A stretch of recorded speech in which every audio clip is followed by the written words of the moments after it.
Are we streaming? Are we streaming? Hello there. It's day number 151, and I'm a few minutes late because said who was just showing me an awful video on that was purporting to explain what object-oriented programming was, and it was just one bad thing after another, just like completely wrong definitions of things. But it was produced so well that it looks like genuine. It look I'm maybe the people who produce the video actually do believe they think they believe they know what object-oriented programming is, but it's like no. And the sad part is that all the people who watch the video and think that they're learning what object-oriented programming is. It's just it just strikes me in a bad way. One thing I was telling in my Discord, the one thing that I really hate is teachers who teach the wrong things, because it just perpetuates ignorance and misunderstanding. And in the long run, like, it probably doesn't hurt for something as simple as this, like what object-oriented programming is, because ultimately someone who watches the video is going to go on to figure out what it really is, and they won't have caused any problems. But it's just like, if they paid for that kind of thing, that's like malpractice almost in my mind. Anyway, enough ranting. I'm going to work today. This is day 3 on journal compaction and snapshots. So I'm setting up the platform for a multiplayer game. The server end of the game is composed of multiple servers that exchange information to keep a consistent view of the state of the game. The state is built up from a sequence of commands to make changes to the state of the game. So, for example, let me open up what I call the journal. This is the sequence of commands. Each one makes a change to the state of the game in some way. A lot of them are just reporting information. There's not much there, but for example, this line here is a change to log a player in, and here's another one that logs that player out. And here's a change to the game, which is to send an email, or to put an email into the email queue to be sent later, and another one to dequeue the mail. But eventually I'll have commands for everything you can do, not just logging into the game and logging out, but creating a character, moving around in the game world, picking up an item, the spawning of an NPC. Anything will show up here. So the number and frequency of these commands are going to get way out of hand. The algorithm I'm using is called the Raft consensus algorithm. And chapter 7 of Diego Angaro's white paper talks about log compaction as a way to improve the performance of a new server being added to the cluster and having to catch up in the state. So instead of having to read 1,000,000 lines to build the whole game from the origin of when the game was created to the current time, we would instead collapse all these commands into what is the current state of the game. And that thing looks like this. It's a snapshot. Let me collapse this to show you, for example. Instead of, I should pin those. Instead of having to look in here to find the commands, create player, to find out when a player was created, and then they might have changed their email address, they might have logged in and out thousands of times. You just go to the players and you can find the record of when's the last time they logged in. Are they logged in now? To what server, what client? What is their password hash? That kind of thing. So the idea is to collapse hundreds of thousands of lines of journal into a snapshot, which is more like, a couple hundred lines. And do that periodically. And basically restart the journal. We'll still have the journal to capture intermediate changes, but on a regular basis, we'll be making new snapshots. And these are more traditionally how game state or server state in general is stored. It's just the records, and this could be in a database, right? So, for example, every hour we might make a new snapshot, start the log all over again from that snapshot, proceed another 100,000 lines of commands, then make a new snapshot and start over. Hey there, said who? Did you miss my rant? I was ranting about that video you were showing. Perfect example of bad teaching. And I was looking at the comments of the video, people were like, "Oh, thank you, you explained it so eloquently. Thank you for..." I'm like, you're thanking it now, but later you're gonna be like, that wasn't really the best way to explain object-oriented programming. In fact, a lot of the things he said were just flat out wrong. It doesn't matter that much, right? It's just an introduction. I guess it's more negatively impactful if it was misinformation like that in a more fine-grained, targeted, like application-specific area, and that would just be, you would know right away probably when you try to use that information in the real world, and you're like, that's not what he said in the video. Then you'd be like suspicious of the rest of the video, which is what you should be. Don't trust anyone you randomly meet on the internet. You have to vet the information, compare with other things. The beginning of the video wasn't that bad, but by the end, when he's describing polymorphism and what he's really describing is abstraction again, just not using a different word, it's like, you just said the same thing, but now you're using a different word. It's obviously not what you think it is. Yeah, anyway. I'm getting back into ranting mode, and I don't want to do that. So I'm working on building these snapshots out of these journal entries. The bug I ended up with at the last stream was I wasn't actually capturing all of the players, and that turned out to be just a simple typo that I fixed after the stream. So now I got all the stuff in the players' records. And the problem I'm approaching that I need to solve is the synchronization between this journal, which is in charge of writing these lines, and then the executor, which builds this snapshot, essentially. They have to be synchronized because after we form a snapshot, we have to start new log entries based on that snapshot. So we need to make sure we don't miss a single entry in the log, and we don't want to have we don't want to have a command that's already been executed in the snapshot. So it has to be pretty well synchronized. The problem is that these two objects are not coordinated right now. They each have their own threads, their own life cycles, their own mutexes. So my idea is that the executor will get the, when it's kind of like two vehicles going down the road, and they don't want to stop, but one has got to transfer some cargo to the other. You would have them pull up one side to the other, and then you transfer the cargo, and then at some point that handoff is done, and the vehicle that had the cargo, maybe stops, and the new one picks up where the old one left off. So in my case, the handoff has to be precise. So what the executor will do is do a coarse approximation of trying to get the journal up to date, but then it's going to hand off to the journal to do the final synchronization. So at the final synchronization, I want to be quick because when the journal is doing the synchronization, it can't do anything else. The game can't proceed. So it's got to be very quick, within like 100 milliseconds or less. Actually, probably a lot less than that. So what I'm aiming for is to have when the switch is made from old to new journal, the journal's going to add any last minute entries that need to be added, and commit any. The commit is just to tell the executor to commit them, so it doesn't do it directly, but it calls back.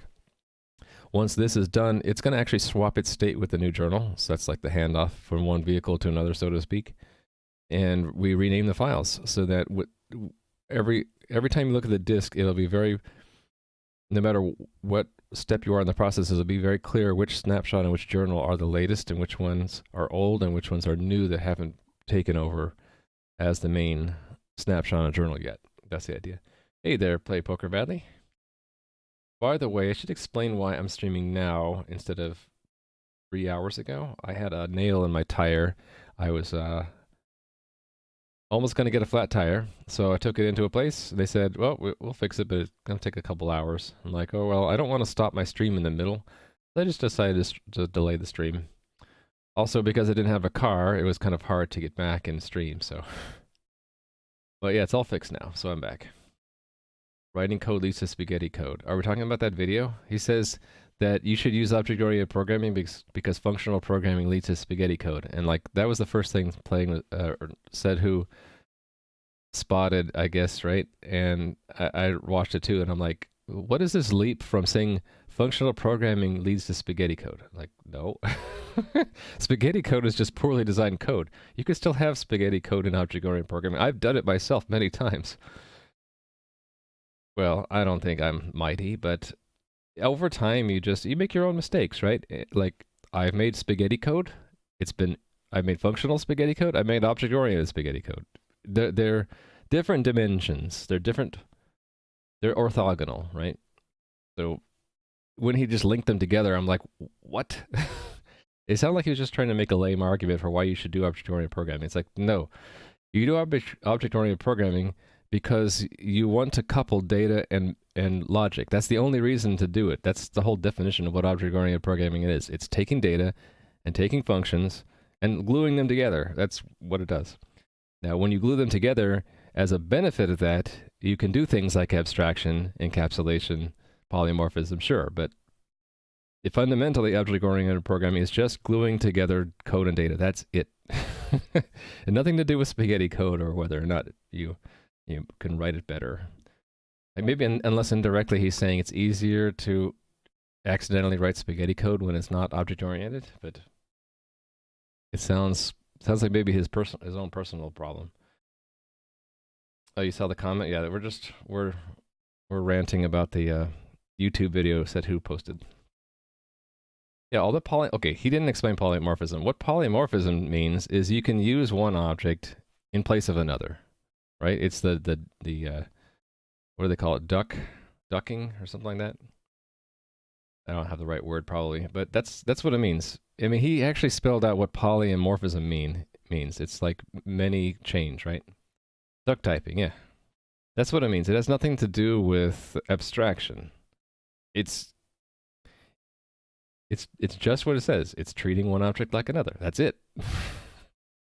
He was very confused about what abstraction should be called.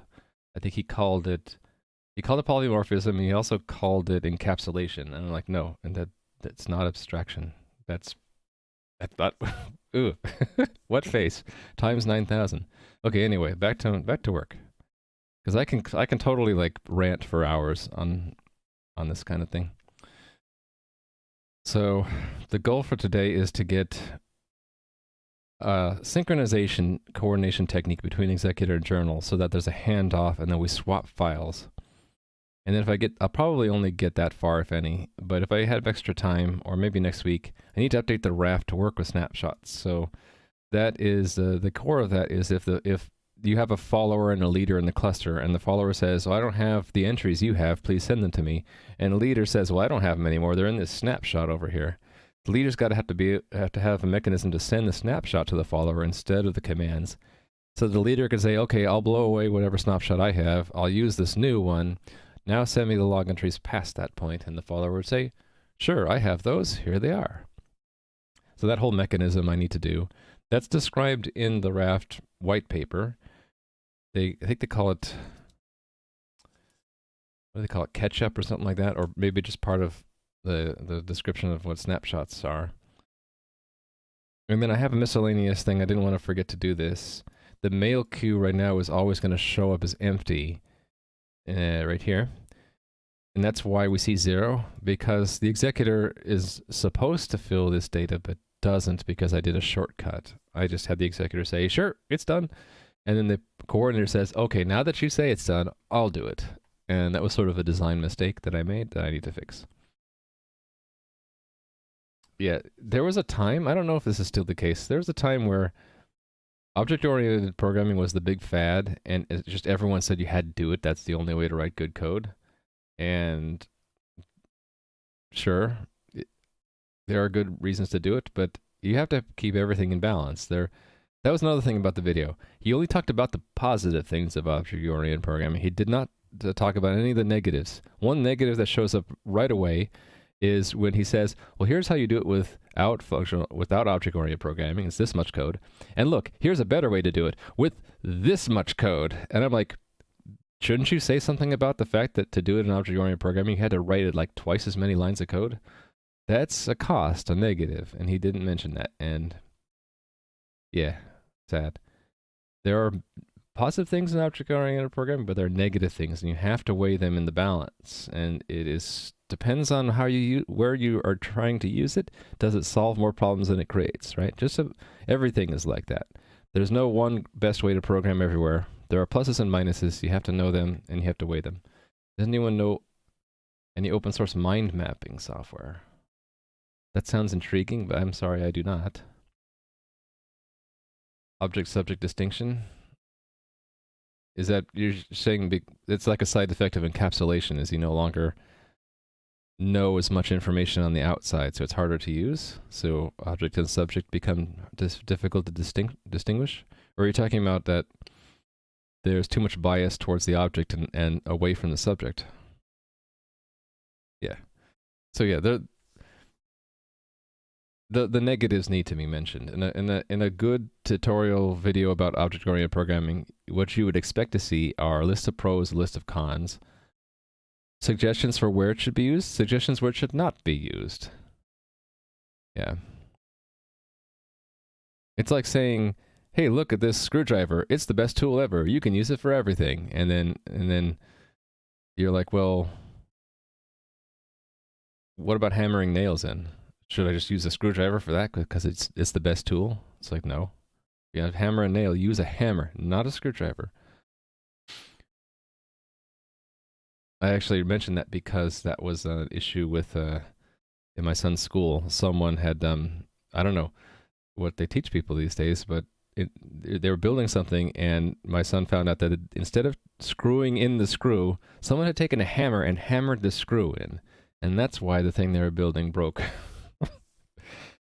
Oh goodness. Okay.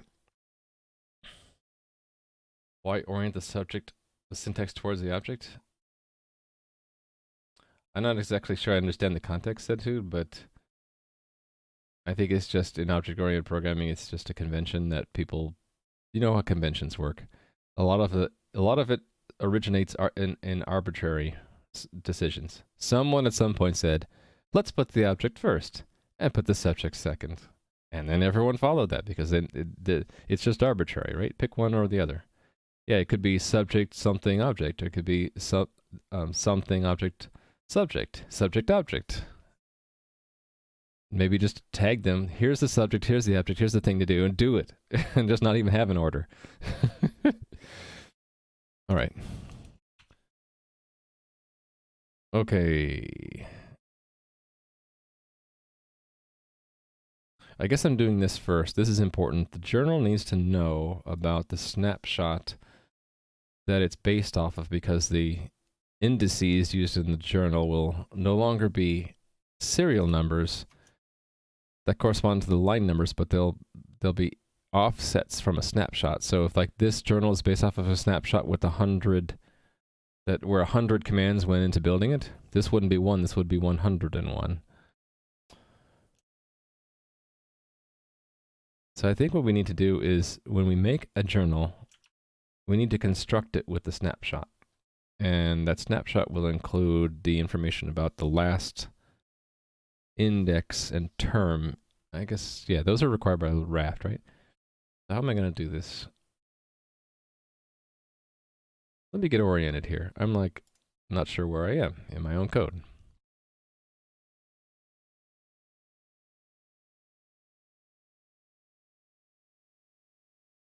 It helps to understand things like how code gets compiled down to machine language or assembly language, right? So when someone says, here's a function, it has no parameters, like in that video, he says this.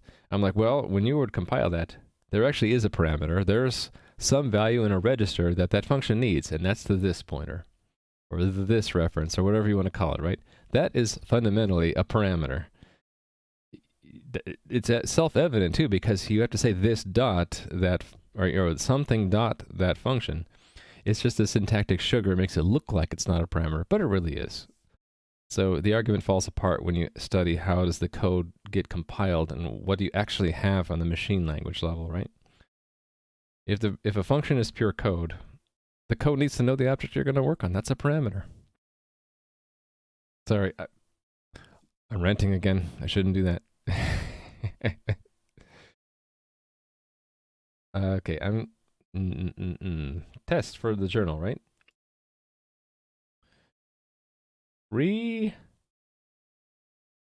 Okay. I think it also helps to study other kinds of programming techniques like functional programming, where the core of functional programming is zero side effects. So everything is a parameter, essentially. If a function has no parameters, it either does nothing useful or Or what's the alternative? I guess if it's a constant, if it actually does no real computation and it's just a wrapper for some constants, like it only returns something and doesn't take any parameters, or it has side effects, which is not what you're supposed to have in functional programming. Well, I don't know about that, Sethu. You can have spaghetti code with functional programming too.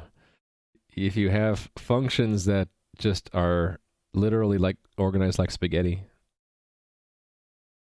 Spaghetti code is a problem in any kind of programming. It's just design. It's just bad design. So when I see the phrase spaghetti code, I think just poor design. That's what it means to me. Now, what the root of it is that when you walk through the code, it's like navigating through a plate of spaghetti. You can have that with functional programming, where the functions are just disorganized and they're calling each other, and you're literally moving around your files in a spaghetti pattern. So, yeah. Hey there, Kobayashi Maru. I'm just ranting about a bad YouTube video for the last 20 minutes. I apologize for that. Yeah, implement a switch chain with 800 cases. Sounds great. Hey there, Doe. Okay. I think what we're going to do is require that, or have a test for a journal that begins with a snapshot. So what are we going to call it?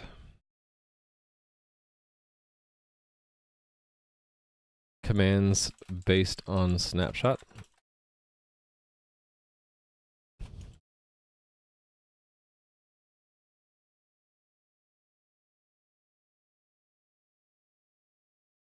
Oh, that video? Yeah, I mean, I kind of felt bad for the people being interviewed because it is almost like the videographer set them up. I mean, there's some people are just raised differently. There's a lot of context, and I don't know. I kind of felt like they're being made fun of a bit. But again, it's sort of highlighting ignorance, and I don't know. It was very long. That was one thing about it. I couldn't watch the whole thing. I don't like people making fun of other people because of something contextual, something out of ignorance. So, yeah, I didn't really find that video very funny. Yeah, but it's probably just because he was told that, right? It's just ignorance. It's just ignorance. That's what it is. I don't find ignorance particularly entertaining. Let's see. I want to pick a unit test that just starts with some entries and then checks stuff. These are too specialized. How about I pick one of the unit tests that's earlier? File. First entry. Okay, this will work, right?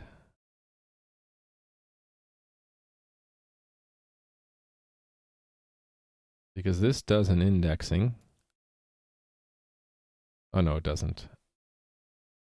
I need something that actually indexes the journal.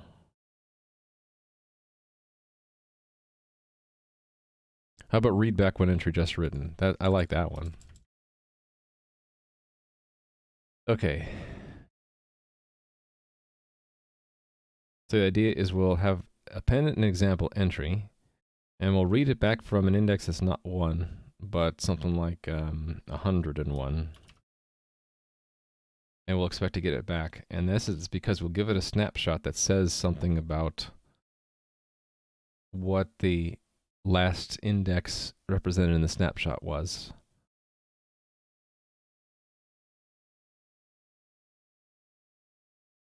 I guess we don't need to give the journal the entire snapshot. We can just tell it. We can just tell it what the first index is, right? And I can do this in a way that keeps it backward compatible by just adding another argument, which is defaulted to 1. So something like this, 100. I don't have to even put that on a different line, do I? So there's my unit test. Pretty easy. Now to make it compile, start has to have an argument. Can't even get healthcare benefits, huh? The problem with the Confederate flag, I don't want to get too much into politics, but it is a polarizing symbol. right? There's nothing wrong with the actual symbol, the components of the symbol, the colors used, the layout. There's nothing to do. It's what people have attached to that symbol, either experiences or historical information or opinions, and it becomes very divisive and polarizing. So me, I tend to avoid polarizing divisive symbols myself, so I wouldn't do such a thing, but not everyone believes the same thing as I do. Well, yeah, I don't want to get into politics too much, Setu, but let's just say there are a lot of different opinions in history. We can't see history with a perfect lens because information is lost. There's bias. There's context. Things taken out of context. So I don't even like to step into that territory of talking about something that polarizing in history. I would just kind of avoid it myself. History's boring? I don't think history's boring. I just think it's difficult to know. There are many sides of history, right? How did the North feel about it? How did the South feel about it? How did the people that didn't even want to be in the Civil War feel about it? How did outsiders feel? There are probably good people and bad people on both sides. Mistakes made on both sides. It becomes very complicated. So history is complicated. It's just like life. So that's why I'm a coder.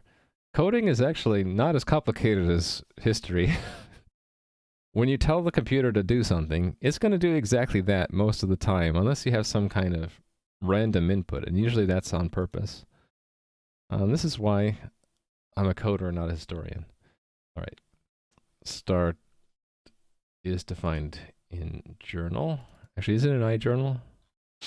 Might be. Yeah, it is. Okay, so let's add it here.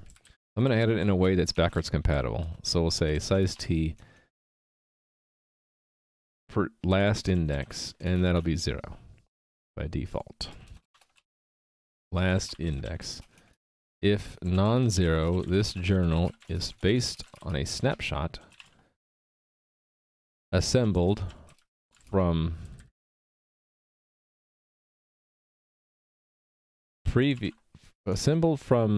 what?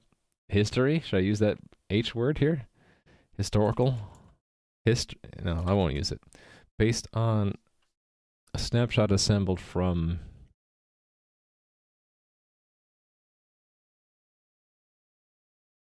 the I guess we'll just say previous journal entries ending in this index. There we go. That's what I'm going to say. I didn't even get to that part, said who. I got kind of bored. Just because it was just asking him about random stuff that I guess it was just to try to make it entertaining, and I just wasn't entertained. The computer does what you say. The computer doesn't do weird optimizations and you don't make any errors. Well, the problem is I tell the computer something and it's my human failings or faults. The computer says, you said A, B, D, E, F, G. And I'm like, no, I said A, B, C, D, E, F, G. And then I think, oh, wait a minute, no, I made a mistake.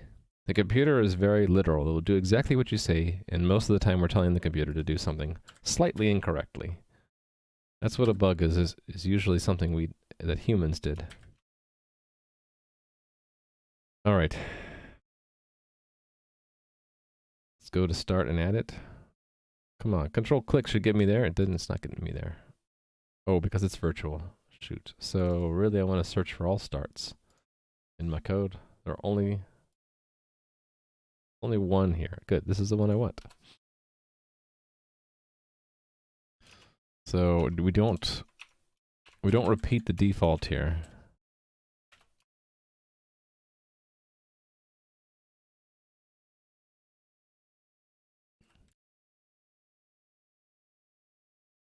Right, I need to do it in the override as well, right? Okay, these are irrelevant. Here's the override.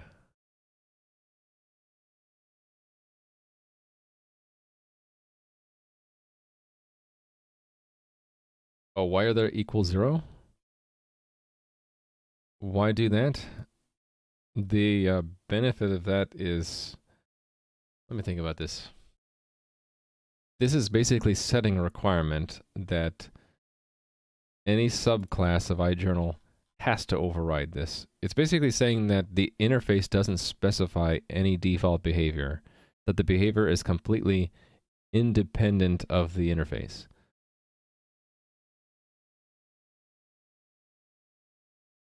Now that I say that, when I think about the words I just said, I don't know if I said that quite right. It's basically saying we're not gonna provide a default implementation. It's up to every subclass to define how they do it their own way.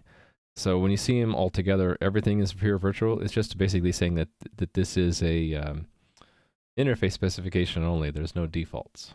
It's not that it's an interface specification only. It's saying that this is defining a category of objects with similar behavior, and all we're specifying are what's in common between them, and there's no such thing as a default behavior. That's all it's saying. Yeah, like what Gaman said, only I was trying to use layman terms.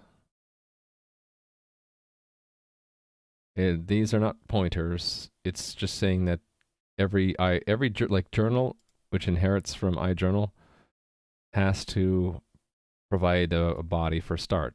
If I don't, I'll get a compiler error saying that there's no code for start. It's pure virtual. Okay, start. I think all I need to do right now is store the number somewhere. So that's what I'm gonna do. Simple. Let's call it snapshot index. Wouldn't that make more sense? Or does index care that the thing before it was a snapshot? Maybe not. What to call it though? Call the last index? That seems too vague to me.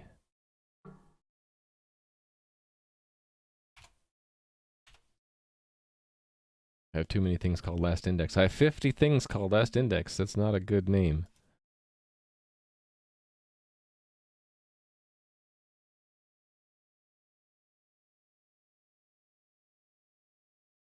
Oh yeah, it's equals 0 because it's one of the warts of the language, right? If we were to design this from scratch, probably what we would do is instead of saying equals 0, we would say pure virtual. But pure is not a reserved word.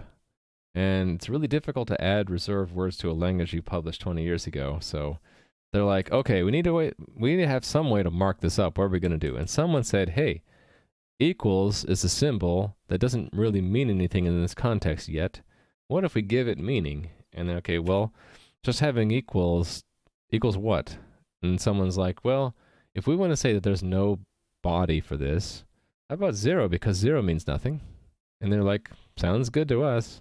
So it's just reusing tokens in a way that was previously not legal syntax, and they're extending the language to add legal syntax using existing tokens that weren't reserved for something else. Yeah, syntactical sugar, but it's really I call it a wart because if we were designing this from scratch, you wouldn't do it that way. It would just be, you just write it like it should be, pure virtual, and there are other improvements you can make that are beside the point, but yeah, you know what I'm getting at. Last index. How about we call it base index? I like that. I used the word base there. Let's use base index. Base index.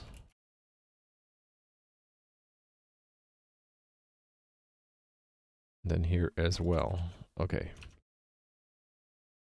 So I need to store that. Let's store it in the implementation. I guess we'll store it here.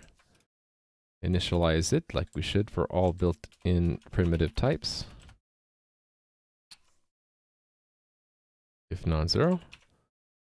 This journal is based on a snapshot assembled from previous journal entries ending in this index. All right, so should be able to see that test case fail.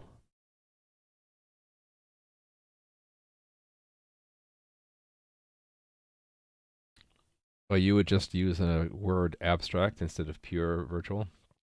I guess that would be better.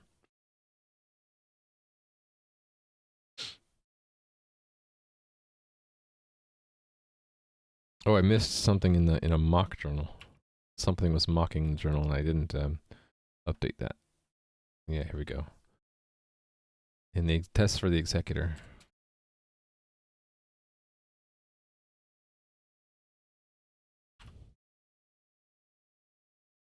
I probably have it again in the coordinator, right? Yep. Yep, here's the same thing. This is the mock the coordinator uses. So it means he'll run into it again. Compiler error driven development.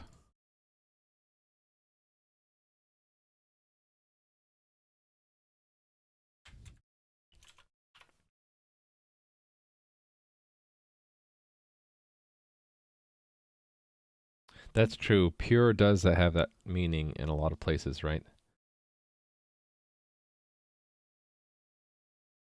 I mean, ultimately, what does pure mean? It means devoid of imperfection, right? Perfect, clean. Oh, thanks for the follow. UHBK? I wonder why my... Oh, there, it was just delayed. The notification. All right, so we're going to run the unit tests and see this fail, right? So this is a new journal test.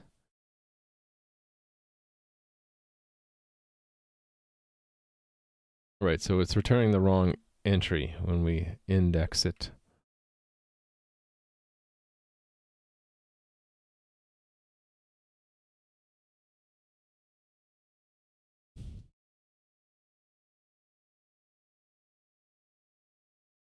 Okay, so I think I just need to update the indexer.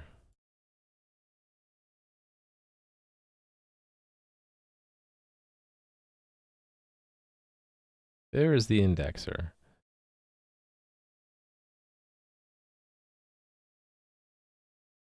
So let's adjust this so that if it's less than or equal to the base,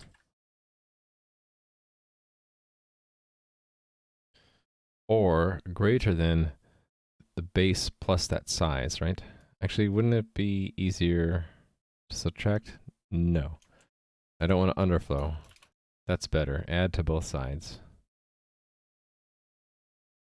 Then this is a range check, basically. It's in range, so what we can do is we can subtract the base index and then 1 because it's a 1-based to get to a 0-based vector. The vector, right? Yep.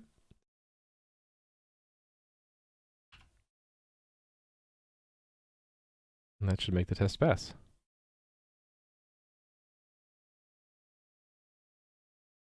Okay.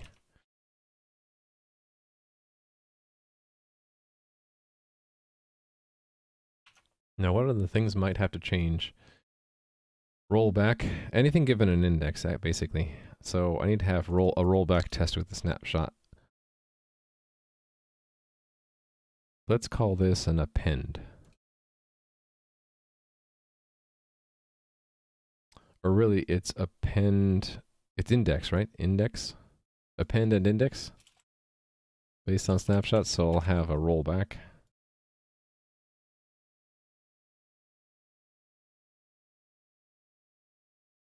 Rollback.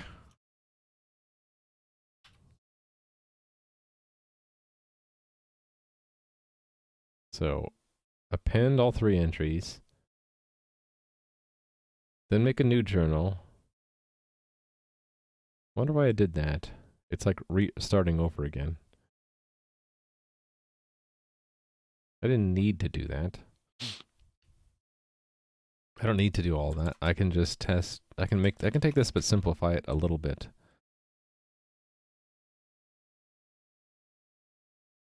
So this start will have this extra argument.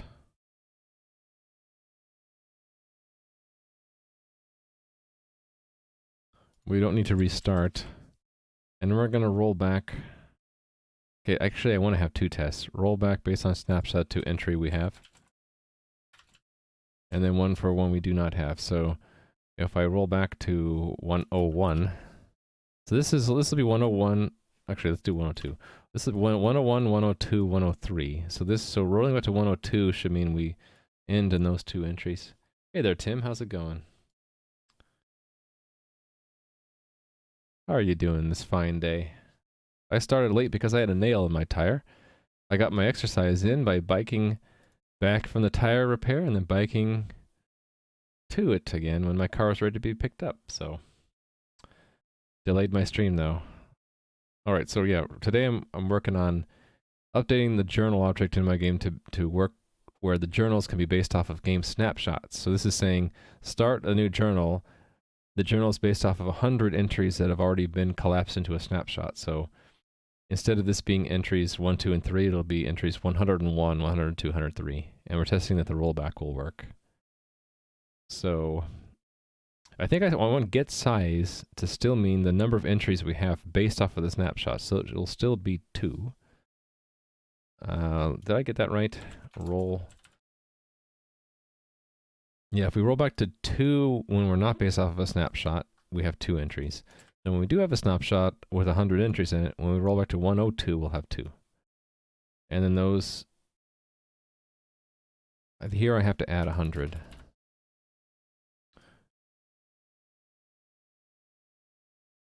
Not to there, but to here. 101. 101.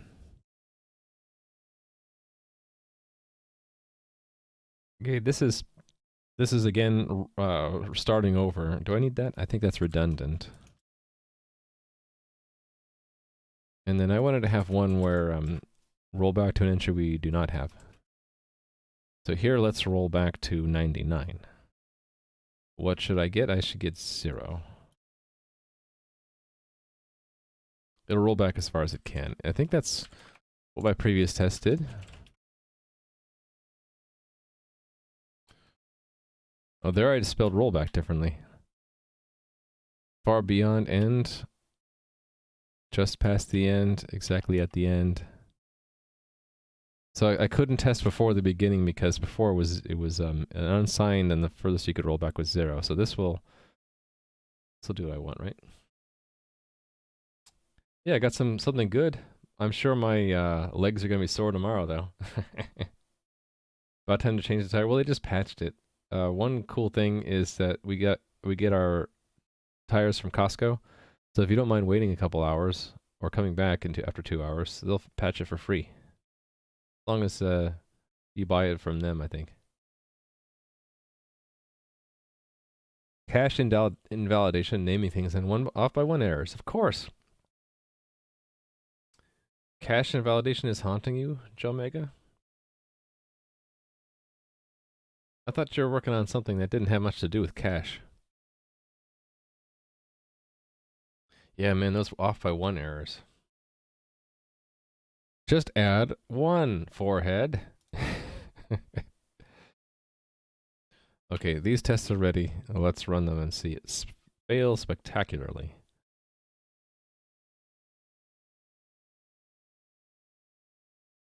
It wasn't that spectacular, was it? This one told me that there were 3 entries instead of 0. This one said that there are 3 instead of 2. Okay, yeah, so let's fix it. Because that is what I expected it to do. So here, again, whenever we compare an index with a size now, we have to add the base now that we have a base defined. So it will be base plus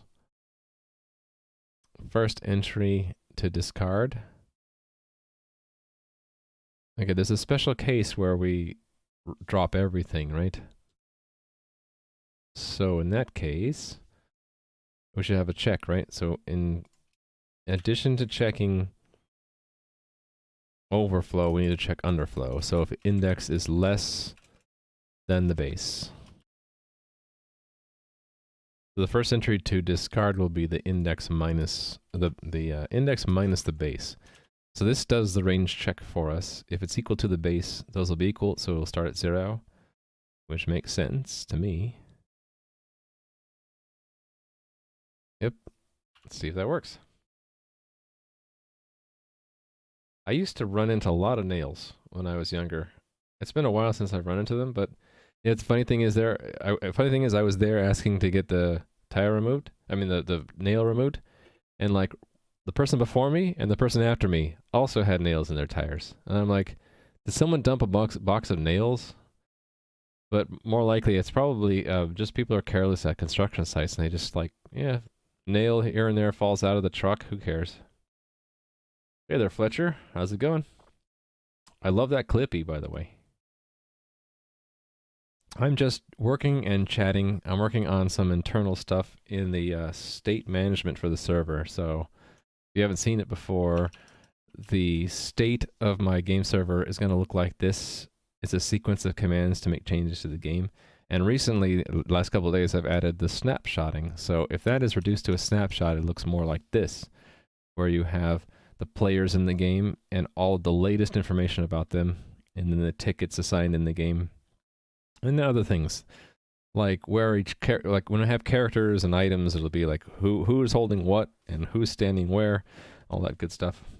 So these snapshots are assembled from these journals. The idea is that when the journal gets long enough, you reduce it to a snapshot and start a new journal based off of that snapshot. So right now I'm going into the journal and making it support a base index, which is the index of the last entry that went into the previous snapshot. So if you have a snapshot that has the first 100 commands, the journal after that will start at base 100 instead of base 0. That's the idea. I did not compile or something? I did compile. What did I get wrong? Oh, that's interesting. 102? Oh, wait a minute. That's a test bug. That should not expect 102. Where was it expecting that? Oh, the dig size is actually saying 102. Oops. Let me see how I got that wrong. Oh, I forgot to subtract. I should probably subtract it once, right? We'll call it not index, but I was thinking like biased indexed or unbiased index or something. I don't know if those are the correct words. See, it's one of these three problems Gel Mega pointed out. I am on problem 2, naming things. What to name this variable? How about, it's base offset, right? Offset from the base equals that. Index minus that. And that is what we want to use here and here.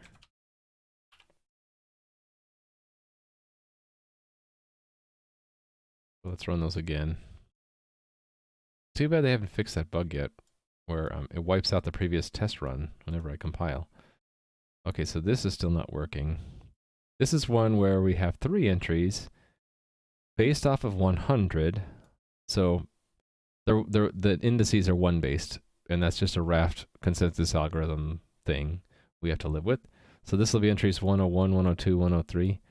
So if we roll back to 99, it's basically before the beginning, right? So am I doing the right thing there? Oh, I just had it return. Okay, so let's turn this around. For this case, we just want to return, because it doesn't make sense to roll back to something we don't have yet. If we're rolling back to something before the snapshot, then what are we changing our base then? I suppose we are. I guess so. So base index equals index, and then we clear our cache?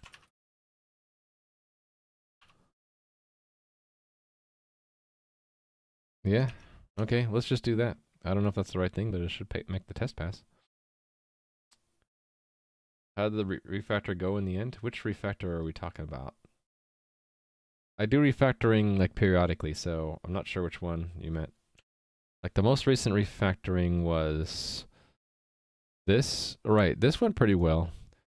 I was refactoring how messages are routed in the server. So I made some evil macros that I got to use to make the table a little bit easier to read. So now we can see which messages require a reCAPTCHA and which ones include the username in the message and which ones don't, and which ones are admin messages and which ones are client messages. And those are now evil macros that hide away a lot of the boilerplate. So I joke and I call this evil macros.hpp, but this is probably one of the good reasons you would use a macro, is to hide away boilerplate. So every single one of these lines would expand to all this boilerplate that I don't really care to see everywhere. And there's more behind the scenes too, because where these functions are actually defined, it turns into even more boilerplate.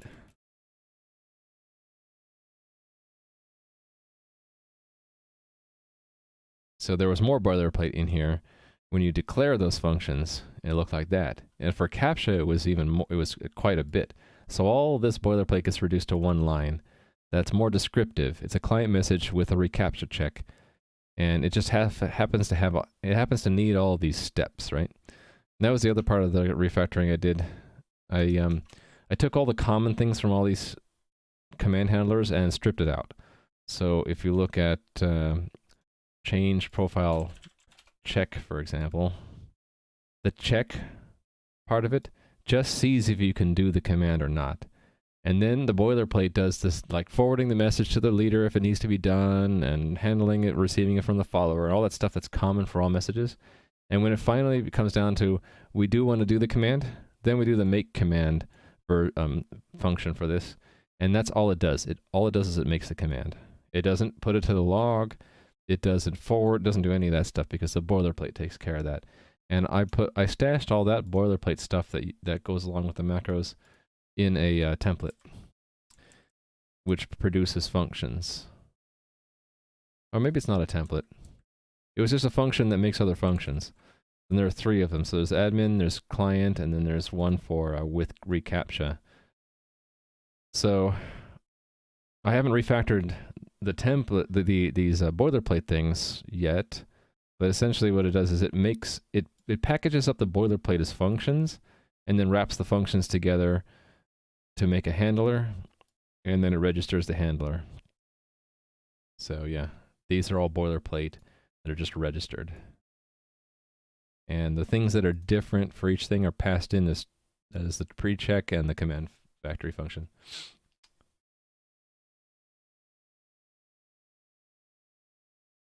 I missed a lot of chat.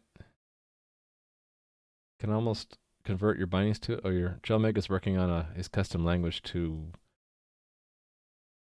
parse C headers and interoperate between his language and C. Very advanced stuff. I wrote up CAPTCHA stuff. Yeah, the CAPTCHA stuff's not too hard. I'll show you what it does. Where do I do that? Oh, probably in the one that does CAPTCHA stuff. So this is the server end of it. I'll show the server end and then I'll show the client end. So if we figure out that a CAPTCHA is needed, we set up these, of course I need to clean this up. We set up functions to be called back later if it turns out the CAPTCHA input was bad or the CAPTCHA fails. And then here's the actual CAPTCHA stuff. We verify the CAPTCHA value is not bad, and if it is, we call that bad input callback. We look up our CAPTCHA secret from our credentials file. So that's the file I will never show on stream. If I do, I'm an idiot, because it'll allow anyone to impersonate me. But anyway, one of the credentials in there is the reCAPTCHA secret. So what you do is you take this URL, and then you add the secret and the response given by the front end, and you make that into an HTTP post request.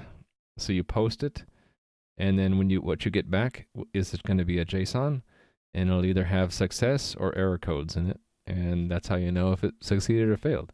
The front end stuff, I think I cheated. I didn't do it all myself. Front end of reCAPTCHA.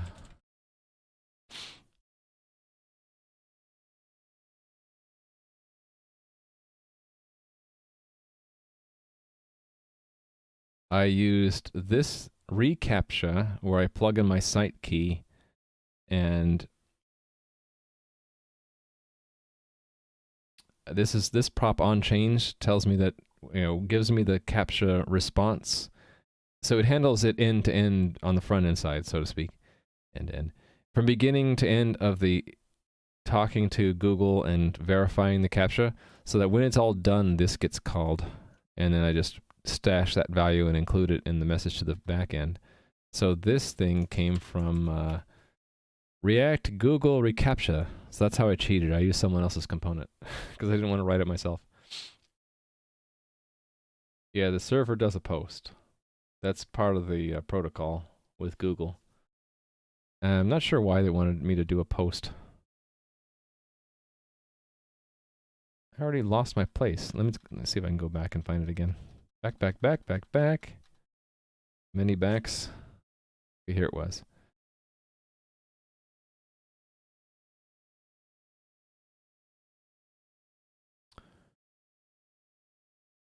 Yeah, they wanted me to do a post.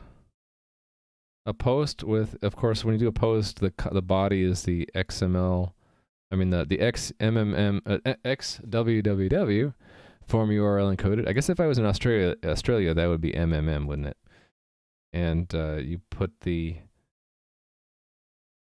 what happens here? Where is the body stashed? Oh, the body is the query.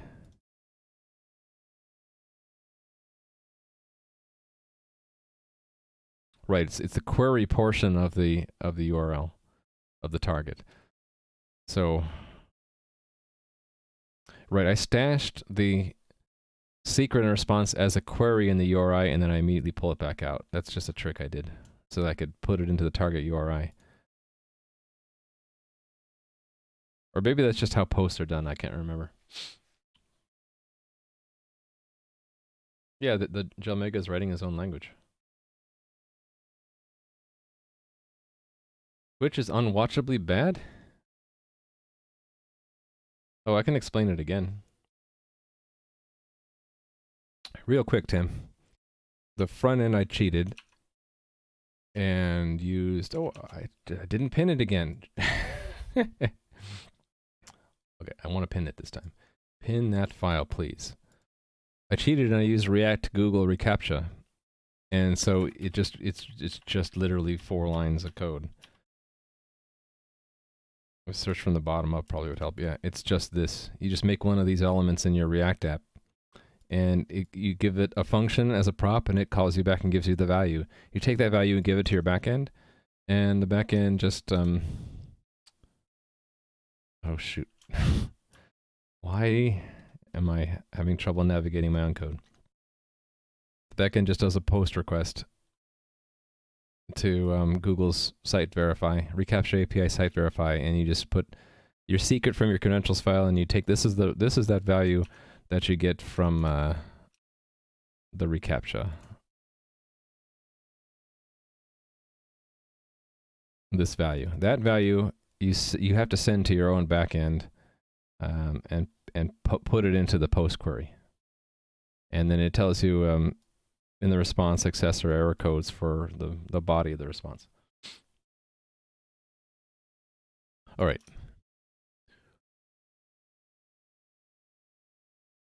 All my tests are passing. Rollback works. What else do I need to have the base index supported in? Not append. We can consolidate that, right? Commit. Yeah, we need to update commit. Anything index related has to support the base index.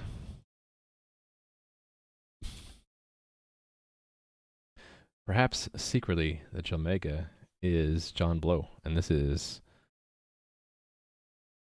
I already forgot the name of the language. He's working on his own language too, right? Actually, yeah, does Jalmega, do you stream? You should stream what you're doing. You should do it, so we can all see the language as it's being developed. Okay, this is going to be commit based on snapshot. Pull from a Another commit. Commit 3 entries at once. I don't need that.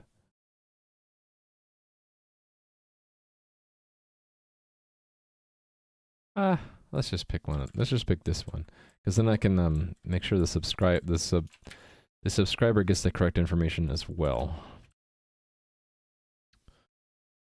All right, so make 3 test entries. Start the journal, but here we're going to base it off of a snapshot. Append those 3 entries. Now we're setting up a callback that we're going to take the index and the entry and stash them in JSON value.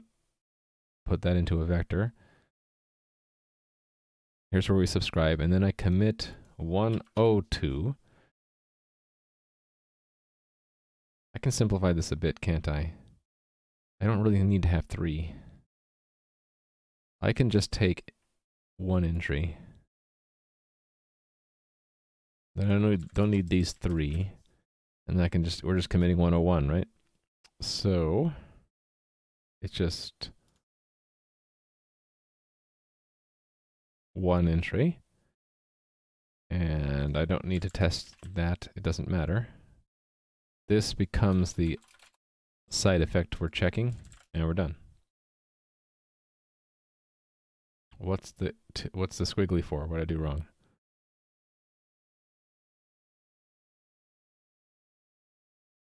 Oh.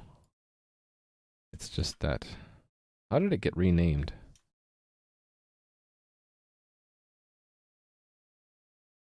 What is that?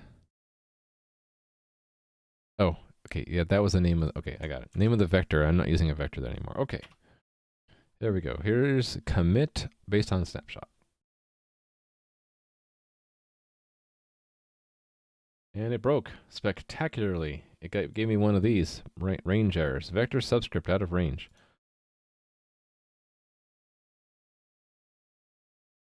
Okay, have a great day as well, Tim. Laptop is failing to keep up. Is it because I don't have quality options today? Let me look at my own stream. Is that the problem? I don't have quality options today. Well, that sucks.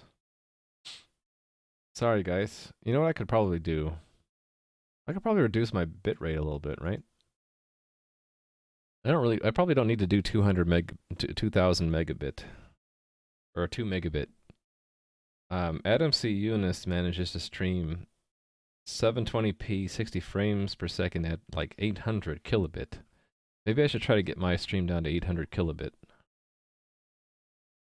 Yeah, Tim, that's what Ski Dog does. He's a streamer I know who is a moderator in Adam's channel, Adam13531, and he just restarts the stream until he gets quality options. But he also has a few other tricks, like if he can't get quality options, he tries a different ingest server, and I don't know how to do that yet. So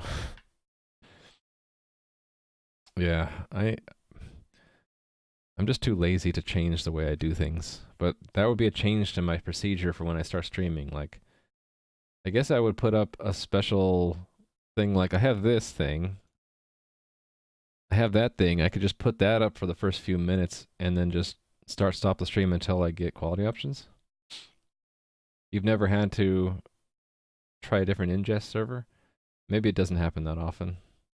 Yeah, well, you probably have better luck. Or it might be the time of day that you're streaming. Yeah, knock on wood, exactly. Yeah, Ski Dog sometimes has a lot of trouble. Restarts 4 or 5 times and then finally gets it. Yeah, so it's just all of this machinery is wrong. Okay. So let's start with the commit. Commit.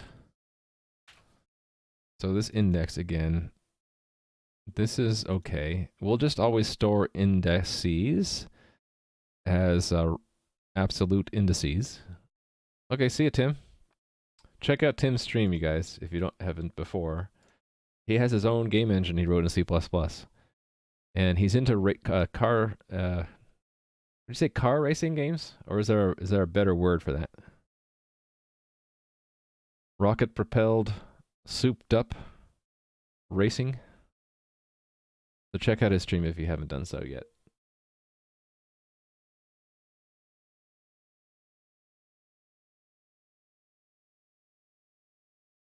Oh, really? The host bug kicked in, and then after you reloaded, I lost the options?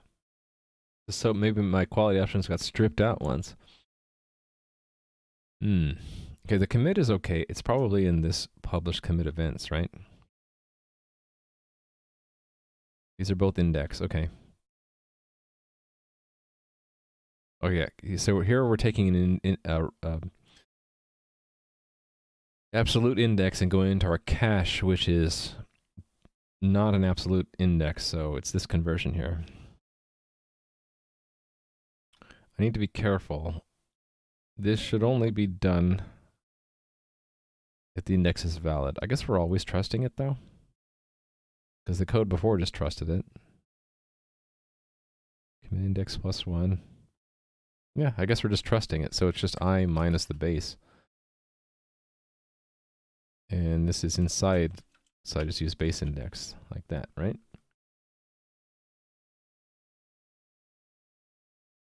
Okay, is that all I need to do? Yeah, I didn't know you could lose quality options because of the host bug. So that would mean that after I start streaming, I should like check maybe 5 minutes into it to check again. Welcome back, Fletcher Codes. I didn't know you went. All right, try this again. Oh, still crashes. Let me see where. Crashed there. Why is it 1? Oh, commit index is wrong. Okay, that's right. Commit index needs to be updated when we start with a base. That's the problem. Where is commit index set? It's initialized there. So on start, we need to update that if we're given a snapshot, basically. Where is start? Here's start. Okay, so commit index is also the base index at the beginning. That makes sense. Does rollback change the commit index? I don't think it does. Yeah, it didn't before. I don't need. I'm not going to change it if it didn't do it before. I didn't build probably, right? No, I did build. It's failing for a different reason.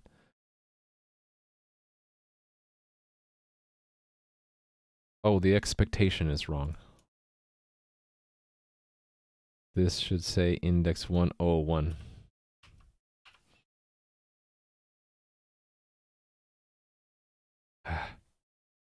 Hate that.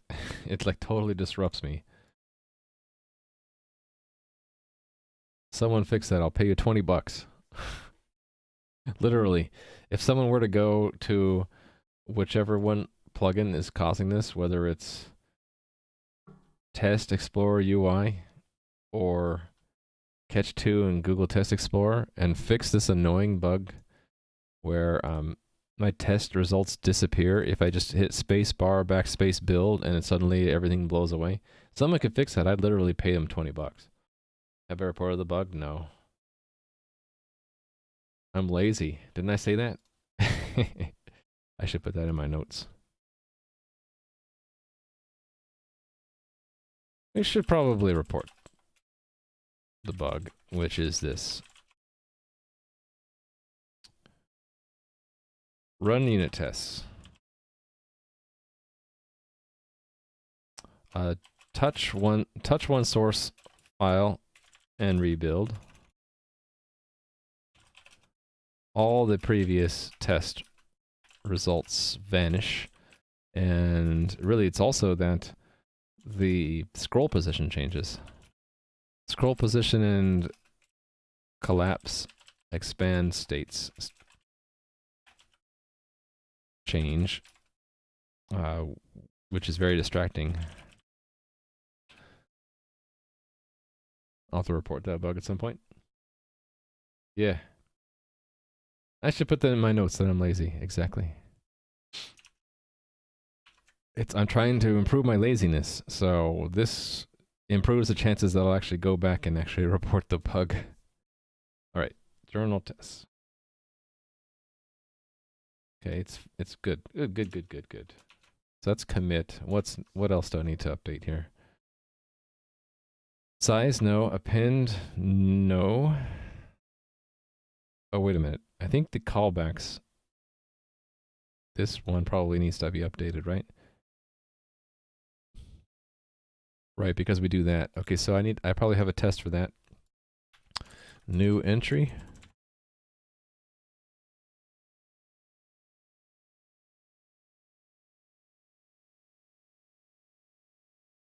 Let me build it in, well, no, hold on.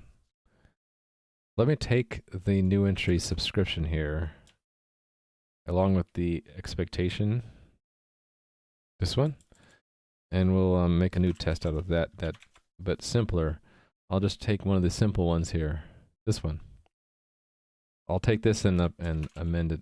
Or can I just build that into there? This one's already small enough. I wouldn't feel too bad if I added a little bit of code here. Let's take this code and just paste into that small guy. So some more arranged stuff, right? So that has a type. That's the type. Actually, I need both of those lines. So we're making a function that just basically stashes what we get, and then we subscribe. And then we start, and then we append. And then one of our side effects is that we should have gotten told about it, and it should be 101 for the entry back. Or entry. I guess we could use either one, right? Oh no, I can't use either one. I could use example entry 0, or I could use entry back. Let's use entries example entry 0. How's it going, Romania?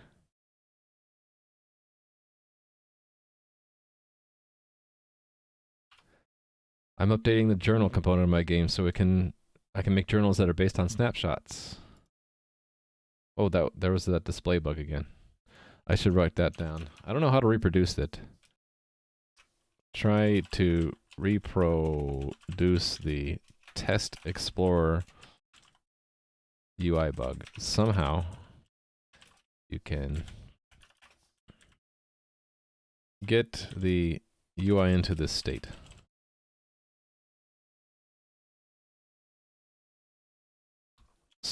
Scroll the window and observe that some tests don't scroll, but instead kind of collide with the tests which do scroll. Don't know how to better describe that.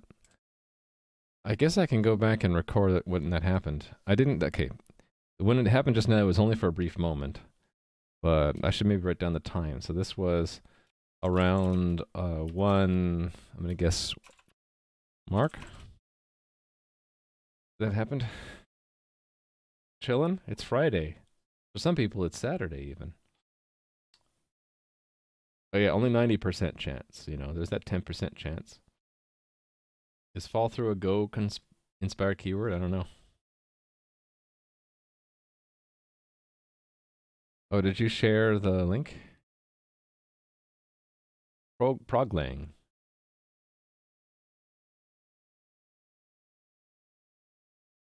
Let's take a look.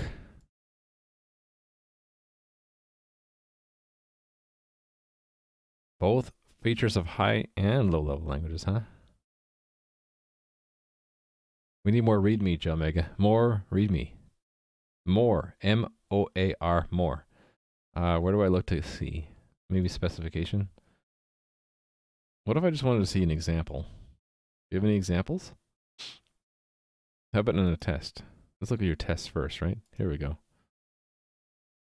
Okay. Cool. Print that's inspired by Pascal, isn't that? Isn't that how you print lines in Pascal?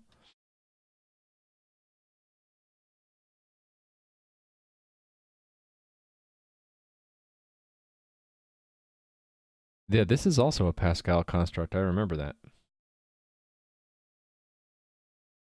Still old examples? Are these old? This is also how things are specified sometimes in syntax definitions, right? It's just a more formal way of specification. This is usually like specification, not assignment, right? But I guess it's used in assignment for Pascal.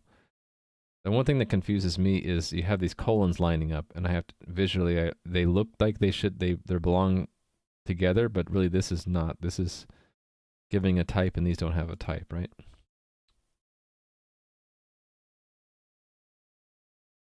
You're okay abbreviating function? Just calling it func? I mean, it looks pretty clean. That's the objective of making a new language, right? Is to make it clean. Support all the things, but in a clean way. So there's a new syntax, eh? Where would I find? So those are the only 2 tests you have? Come on, man. More tests. 5, 6 months old? Giving you a hard time. I shouldn't. Okay. Okay, these are MD files, so we can look at them. Oh, that's draft. Is there something that's newer? Spec? Uh-oh, something happened there. That should be something cool, but it didn't work. Probably because it's not a monospaced font. This is the formal specification. Keywords, yeah. You have any weird keywords? Oh, these look all normal. Why do you have self and capital self? There's probably a story behind that, right? And why does global have 2 underscores? I never did like the multiple underscore thing. That seems to me like a wart. Maybe do you really need 2 underscores? What if it's just global? What's special about underscores? I'm sorry, I shouldn't be teasing. I'm in like a teasing mood. Oh, look at that, you support Unicode. Nice. How do you support Unicode? Multi-character sequences? Okay. Do you actually say UTF-8 somewhere? UTF-8, there we go. Good job. No reason not to do UTF-8. It's ASCII with extra capability, right? Backwards compatible to ASCII, but supports more. Yeah, we need to show this in a monospace font to give it justice, I think. Anyway, looks good. Looks like you have a lot of good work there. Oh, I can click raw to get a proper indentation. Oh, that's okay. I'll let you guys do that. Oh, self is the type of self. Self, capital self is it? Why do you need a type for self though? So self is not contextual, is that what you're saying? So it's a non-context sensitive object. So capital self is the non-context sensitive type of that. Sounds like Rust? I don't know Rust. Maybe that's the thing. If it's inspired by Rust, I wouldn't notice because I don't know Rust. Okay, I was building in stuff here.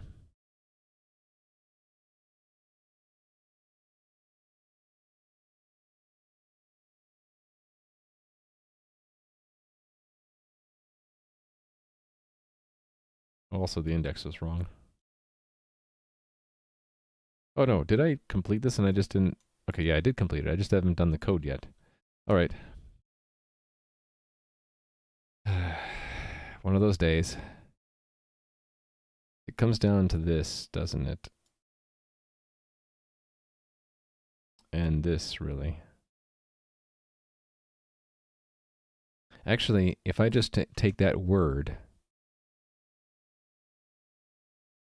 and I rename it to base offset, and then where I use index, I can just say, let's see, what do we say here? I can just, whoops, I didn't mean to do that. I can say const auto index is base offset plus base index. Then we're good. We good. Arr. We good.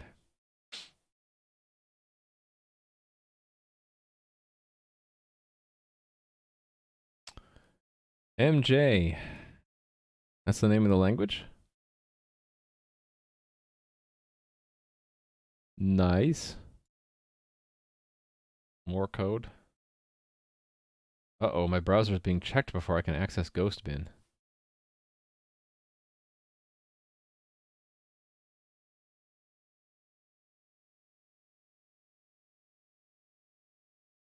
It's pretty cool. I mean, I can read it. It's close enough to languages I know that I can figure it out.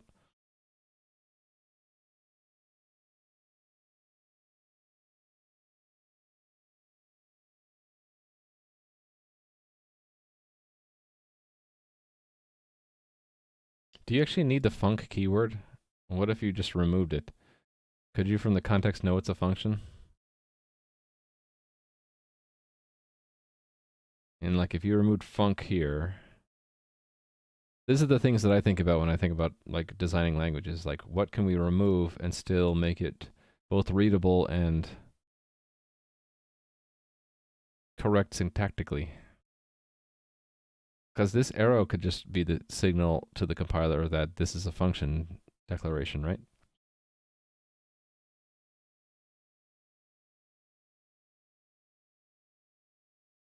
This is a type expression, but you have it commented out, right? Is that what that means?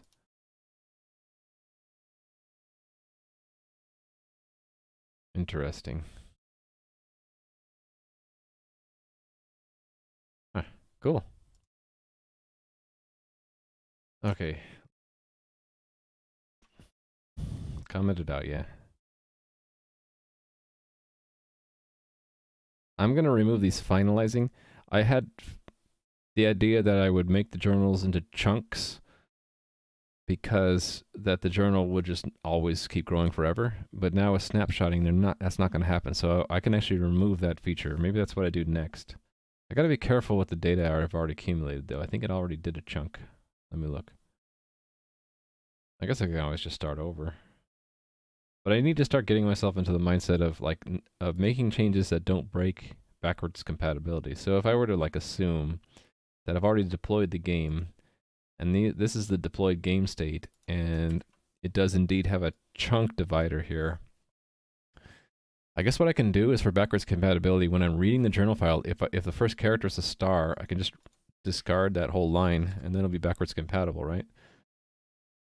So let me do that next. After I make sure I got rid of all of the bugs in adding a base index. Okay, that's good.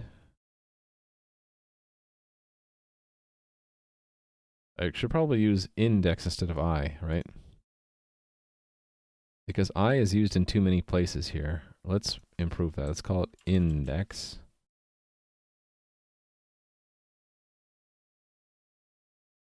And these really shouldn't be entry, they should be index. So let me fix that. Index. And let's go to where that's declared. Is that where it's declared? Okay, fine. Oops. Because an index is an index. I want to use the same consistent language. Start now takes a base index, and that's what we initialize the commit index to. I think we're good. Right.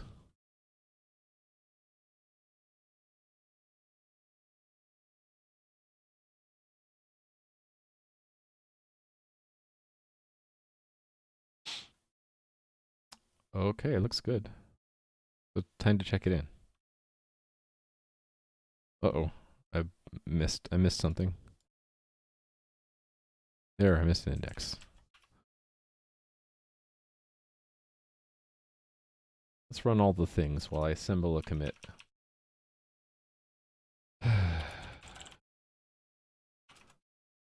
I'm actually happy it's Friday. I've been staying up too late working on this and getting up early, and I need a break. I've been working a lot more in the past week or two because I'm really trying hard to get the game platform running in April. So April is going to be on Monday, right? That was my updated milestone. I'm close enough where I could probably just throw it up onto AWS and you can log into it and that's all you can do. And then probably spend a week or two adding in the extra stuff I would need to do to make it so that I can change the game on the fly. And for the first 2 weeks you could log in, but then when I have to change something, things would go down. I was trying to avoid that, but I don't absolutely need that. It'd be nice to get some eyes or some testing if people are willing to help me like log in and make sure that nothing's broken from other places in the world. That wouldn't be a bad thing. Okay, all of this is just adding the concept of a base index. Journal. Add optional base index to support snapshots.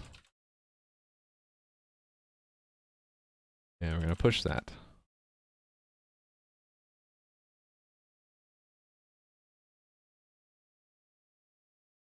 All right, time to remove the chunk stuff.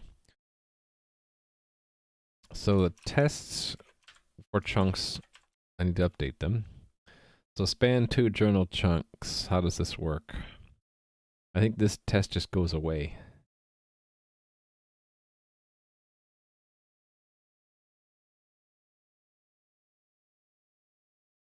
Yeah, we're just this test no longer makes sense.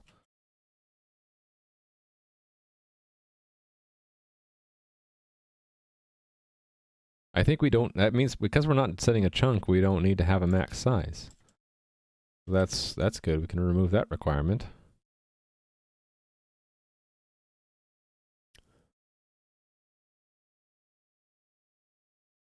Size. None of these have to do with chunks, okay.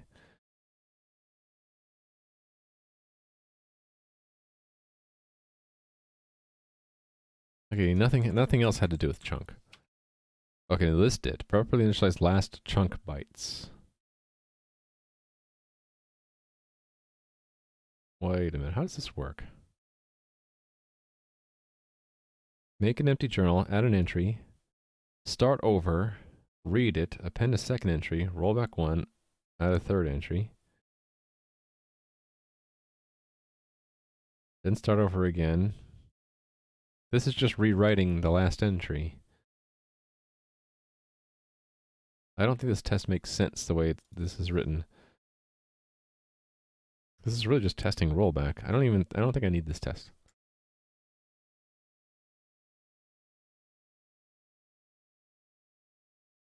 Okay, I'm gonna have to look that up because I don't know what that word means. But just to let you know, I'm trying to keep the stream English because I really don't know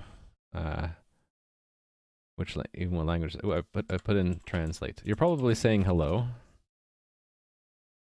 Portuguese, okay. Where's Google Translate? There we go. Not French. That didn't work out so well. How do I get this to work? Oh, it's a meme? Okay, I don't know this meme.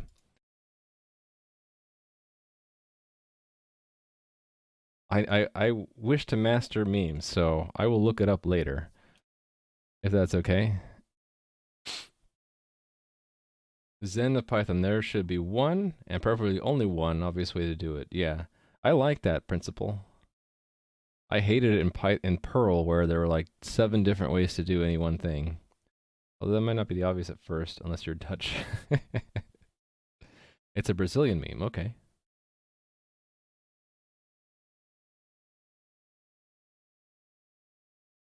The one problem I have with that Zen of Python principle is that it might work within the scope of a programming language like Python, but in general, in software, that's a bad trap to fall into, to start assuming there's only one way to do something. There are usually multiple ways, and they all have pros and cons, and you have to weigh them. Okay, see ya. How do you say your name? Ayanaba? Have fun at college. All right. I'm removing the chunk thing. This test no longer makes sense, right? So we're removing that test. Does that mean goodbye? I don't know. Or is that another meme? You could say these things and I wouldn't know what you're saying. Let's make, I think all I really need to do is, I'm removing the whole chunk thing completely. I really only care that these lines get ignored. So what if I make a example journal where it has that break in it, and then we'll read and we'll make sure the break didn't happen. So that would be, I'd take a unit test that writes a couple entries and reads them back. So what's one that does that?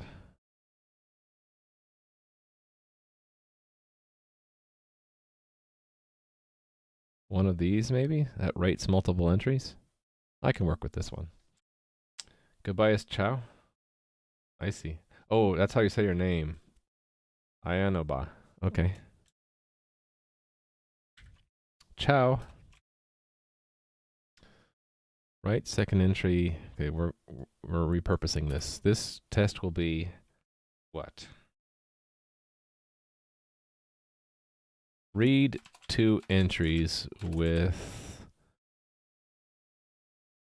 how about backwards compatible? Backwards, no. Read 2 entries with break, with old style break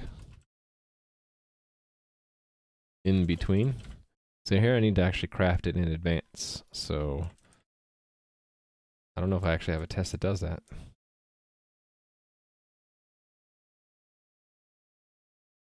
Well, I do have this journal file. Maybe that's what I want. What's journal file? Yeah, could I use that?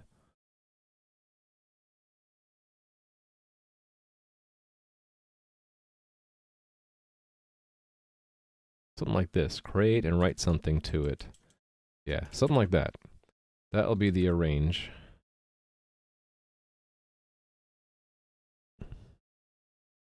And then start.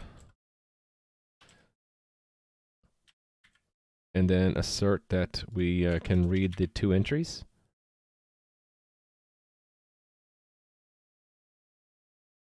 And these are going to be JSON. No, they're going to be wrapped entries.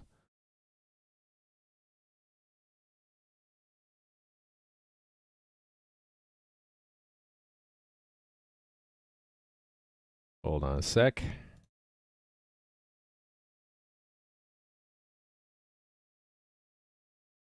Do I have a comparison operator for these? I probably do. Yes, I do.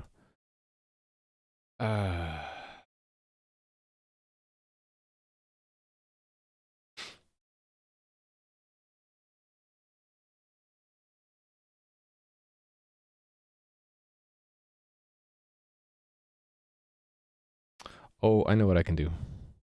I can go to the example entries and just tell them to write themselves out. So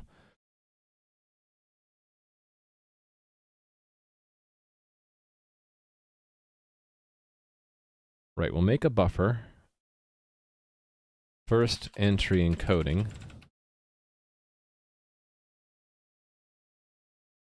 That means I have to have the first entry.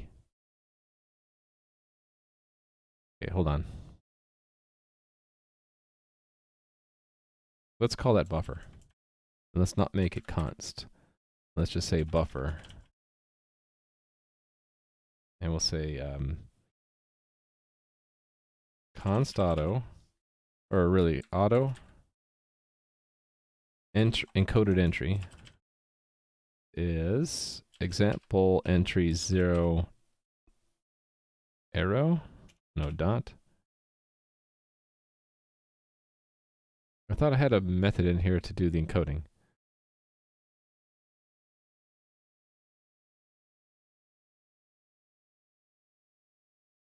Oh, they're convertible to JSON. Okay, okay, that's the. Okay, so I can just say convert that to JSON, please. And then with that, to encoding. There we go. And then that's how we write it to the file. And then I can write just some stars in there. Actually, this I have to add a new line, right?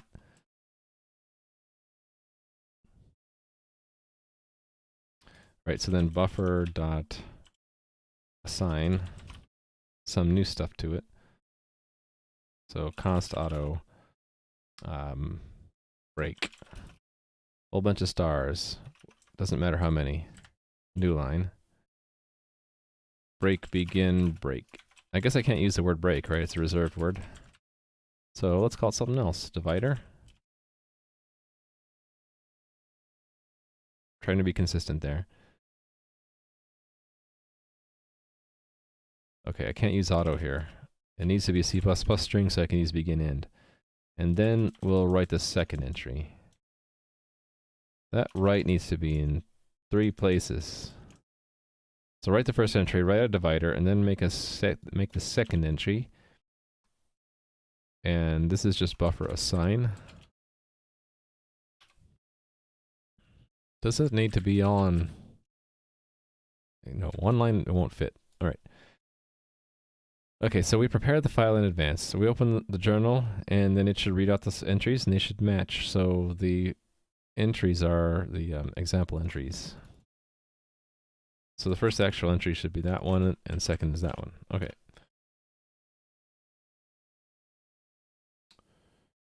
That we're reassigning it, right? So not auto in front.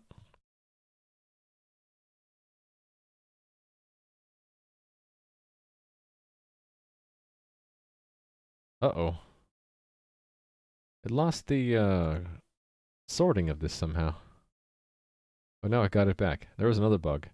That's a third bug. Finding bugs many times, right? So another test explore UI bug. Sometimes the sorting stops working. And after a build, the test fixtures are listed in random order until you refresh. I should just list these as bugs for them. I think they don't have any open bugs right now. We need to give them some work to do.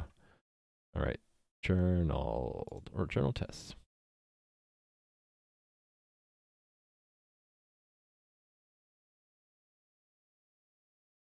Right, so it's not working, which I expected, I think. Okay, where would it be? It's when we read the file, so it's in the construction, or in the start, right? Start. Right, it has this notion of chunks, so we're going to just remove this symbol, chunk size, because we're not reading chunks anymore. There's no table of content size either, so we're removing public properties, which is great. I don't want to have public properties anyway. And let's see where all the places we need to adjust. Finalize, so we don't need to finalize anything. Goodbye finalize chunk.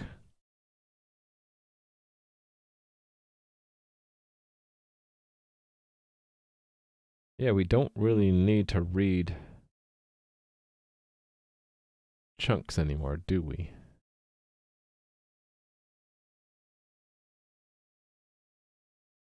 But right now I'm reading them by chunks, so how would I change this? The read needs a size, ultimately. And I don't know how long a journal entry can be. I guess I do need to reassemble lines. I just need some kind of arbitrary size here. Let's have it be journal read block size.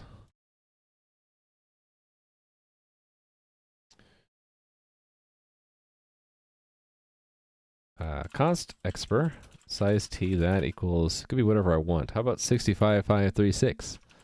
That's an awesome number. It's 2 to the 16. 2 to the power of 16. This is the number of bytes to read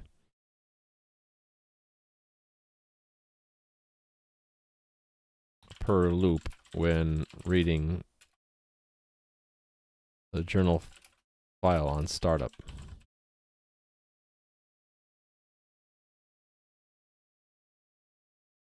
So in addition to this buffer, I'm also going to need a string called, what are we going to call it? Next line. How am I actually reading this? I'm looping through. Thanks for the follow. P key 1.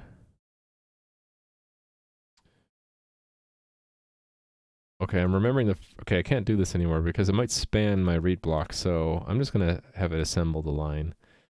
What's the best way to do that? I'm doing it character by character.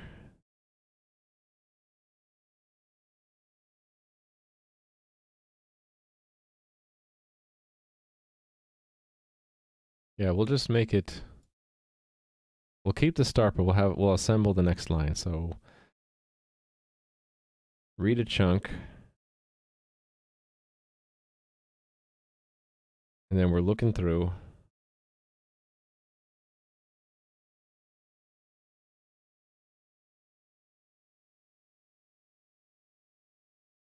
This will only be right at the start. Yeah, okay. So if we see that, is break the right thing to do? No. It's continue, isn't it? Or, well, we should have a flag here. Basically, ignore the line. So let's make a flag. Bool divider. So it'll be false. So if we see this, then divider is true. Continue. Actually, I can't continue without adding one to I, right? I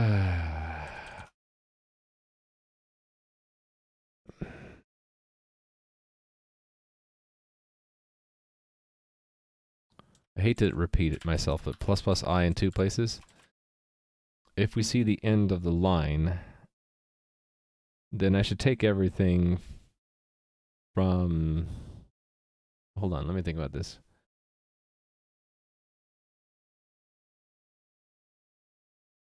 Yeah, we should take everything from start to I and add it to next line. So this stuff. Next line plus equals that.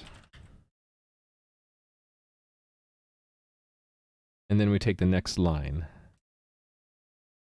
decode it, add it to the cache, and the next line we can clear. I wonder if I should use the string stream for this. This won't. This actually won't append very often. It's only if at each block boundary that might happen, or if it spans more than one block. Actually, that's the same thing. If it spans the block boundary, this will happen. Where a new line is not empty, and we actually do a concatenation. Anyway, clear. The chunk number doesn't matter anymore, so I'm going to remove chunk number. I'm going to remove that from here.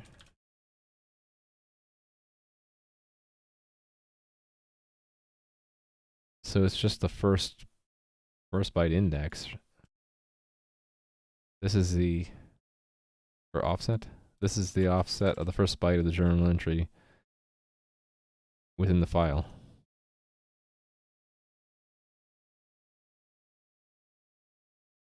Okay. The start's not true anymore. If start is start within the chunk, then I need to have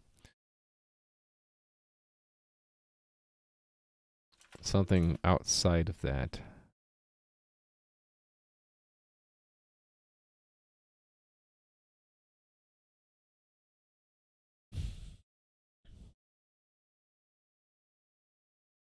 Block offset. And instead of plus plus chunk number, it's block offset plus equals the amount.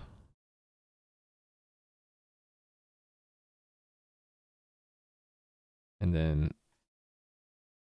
this is block offset plus start.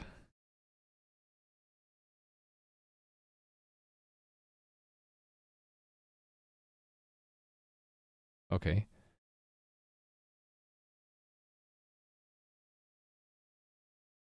And this is while amount is greater than 0. Actually, I already have a break. Can I just make this a forever? Forever.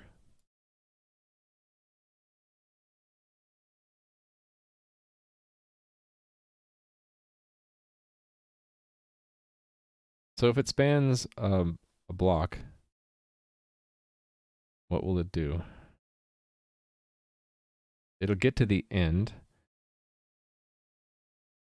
Okay, actually then start.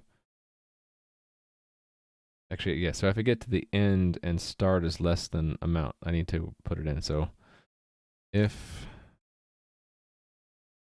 oh, and I need to handle this divider logic. If start is less than amount, then this means we haven't found the end of the line yet. Oh, wait a minute, I have a problem where the character turned line. What if I just go to line feed and then I chop the last two characters off when I'm done? That'll work better. And then I can actually remove this plus plus I, which means I can fix this up. I can say for size t I is 0, I is less than amount, plus plus I. Remove the plus pluses.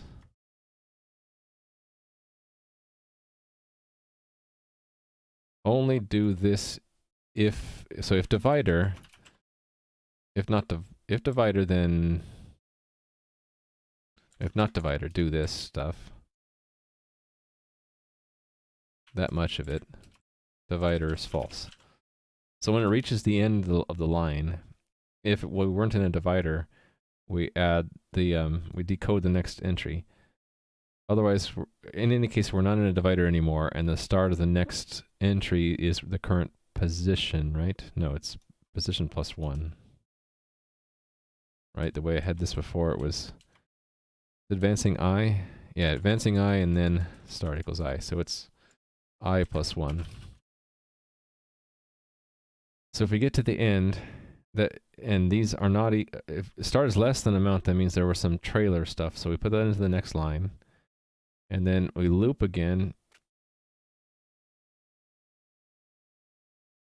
I need to remember start.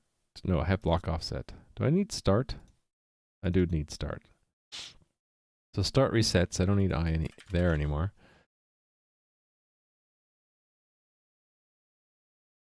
Okay, so what if the last line will always be terminated by a new line, the way I write it, so that we don't need to worry about. What is this here?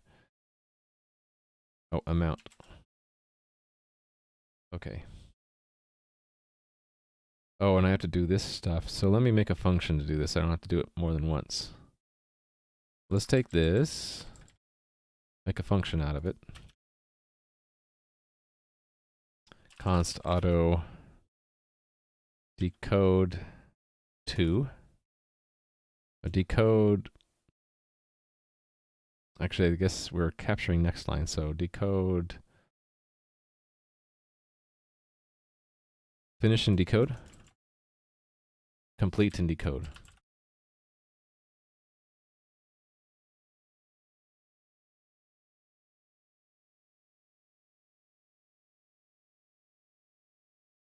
I'll know this. No, I won't know the start necessarily. So it's start, end. So that's equal to something that captures next line by reference, at least, has those arguments, and does this code. So I'll have to capture this as well. Let's break this up. This next line has arguments start and end.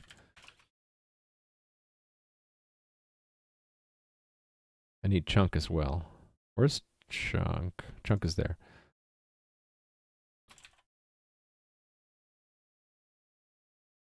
So that's end. Block offset as well.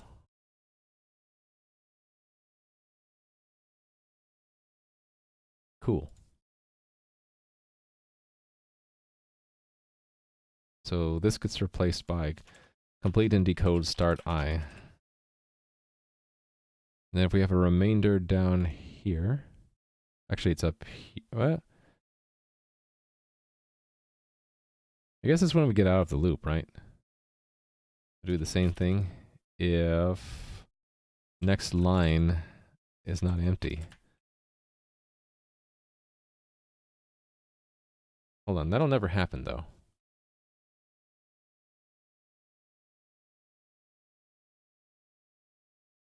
That'll never happen. I don't need to worry about that. So I don't need that function object at all, right? I can just put that here. Again, put it back. Put the I back here, and we good?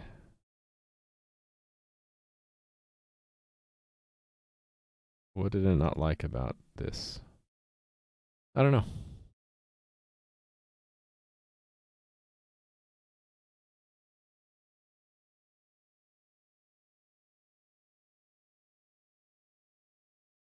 I want to subtract 2 from that, right? Because, oh no, not from there. I don't want the last 2 characters, so it's substring 0 to next line length minus 2. I want to chop off the character term line feed at the end. Alright, let's try it out. Errors. Oh.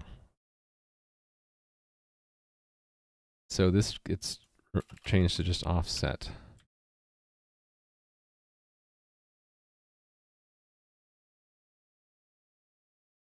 And then the chunk stuff, I don't care.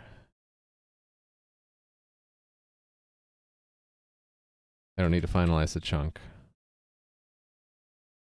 There's no chunk number. The first byte offset is... What's this chunk bytes? Do I really need that? Can I just get the current position?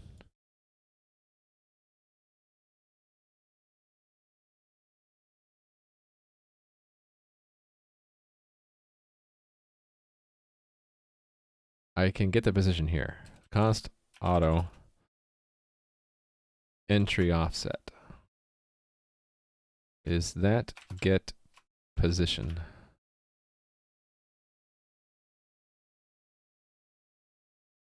And I guess we'll convert it to size t right away. So that's just entry offset. I don't need this last chunk bytes anymore.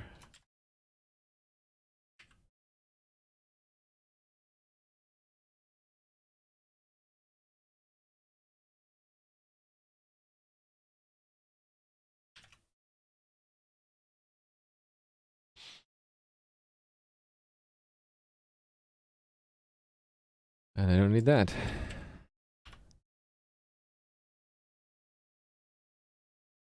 And I probably broke a ton of things. Let's see. Okay, I did.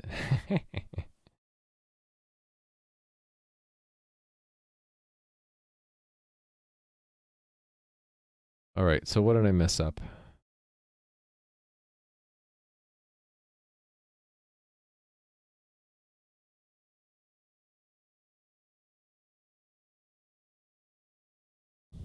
Let me read this code again.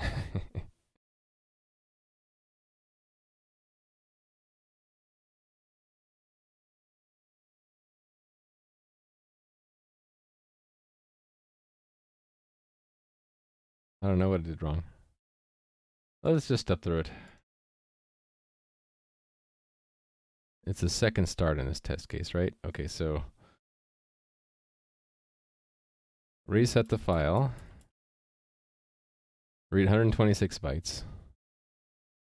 And we'll eventually hit the new line. Or that. Let's go. So hit the new line at the last character, basically. So the next line is that, and ending in the new line, right? Whoops. I was looking at it and disappeared. Character term, but not the new line. Oh, right, so then I just need to subtract 1 character off the end. That might be why. Let's see, run it again. Cool, that fixed it. Okay, so we can read these, but we're never going to write them anymore. And it doesn't care about chunks anymore. Okay, cool. Check that in.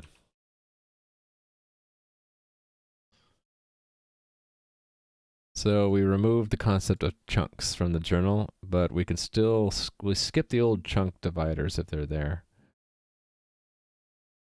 Okay. Journal. Remove chunk part of the design. Read and ignore old chunk dividers. All right. Let's push this.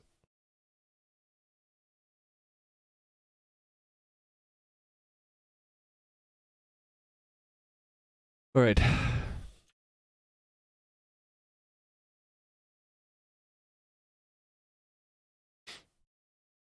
I think I'm ready to do the hard part.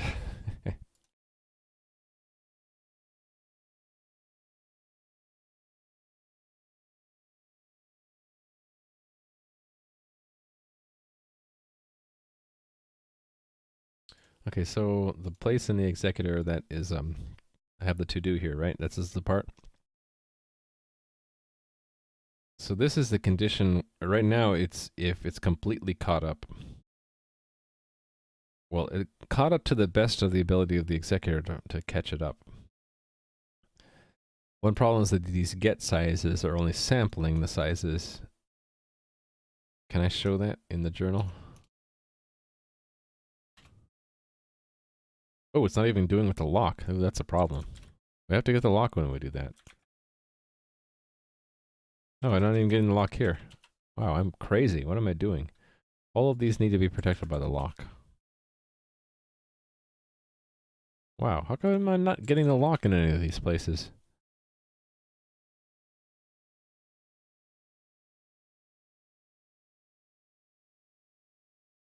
This gets the lock. But then this changes it without getting the... What am I doing here?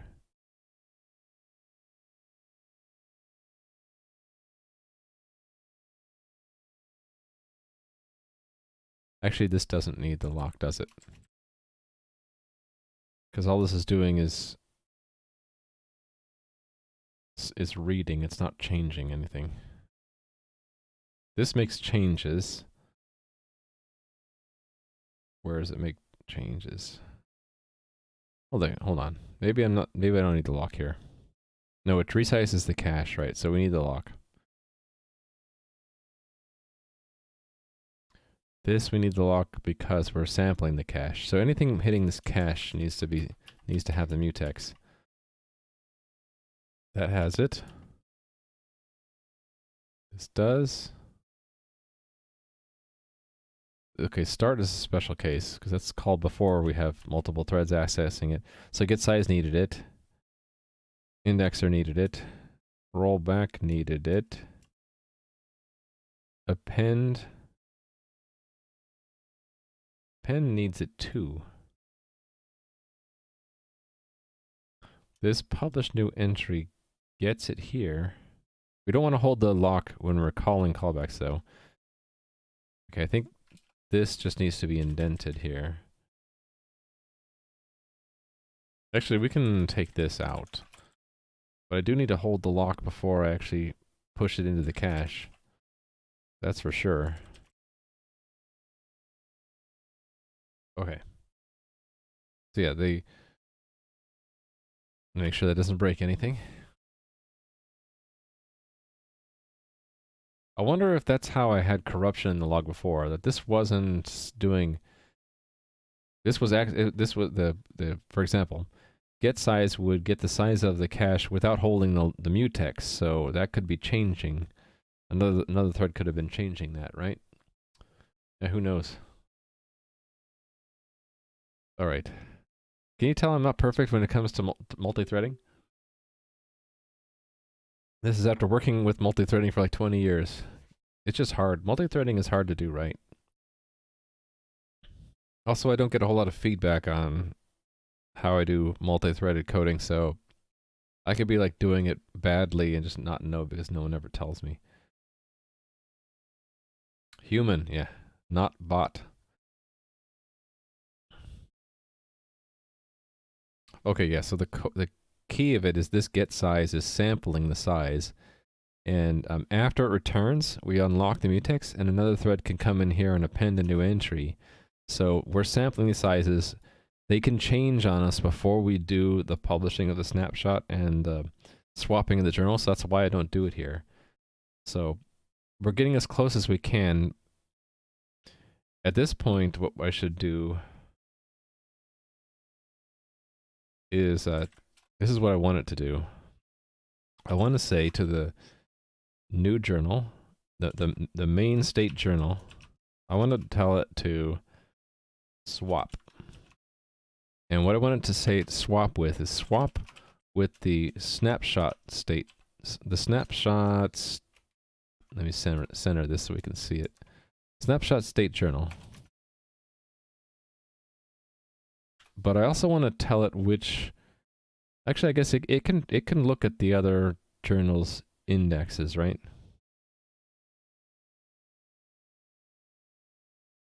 It's going to have to get the lock of the other journal as well. That's fine.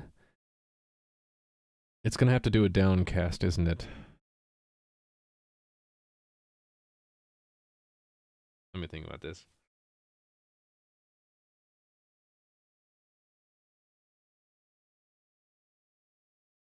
Yeah, this will only work if the two journals are the same class.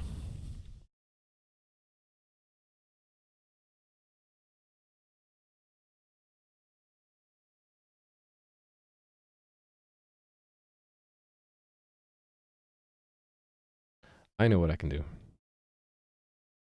I can, if I drop that pointer, it won't, no new entries will go into it after that point. Actually, no, we're holding the mutex this whole time, right? Yeah. Holding the mutex this whole time. Actually, does that mean, you know, I shouldn't be holding the mutex when I do that.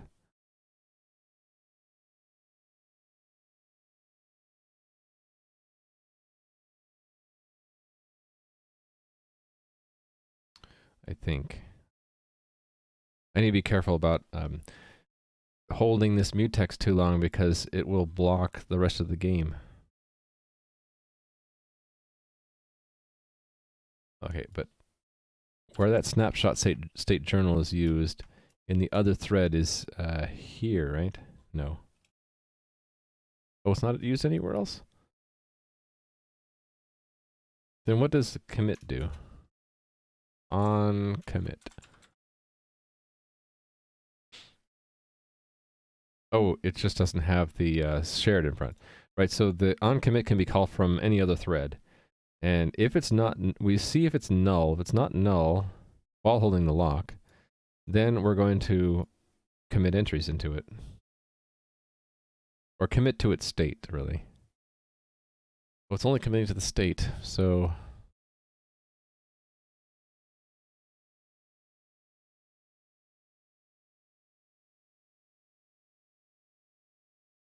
So when, hold on.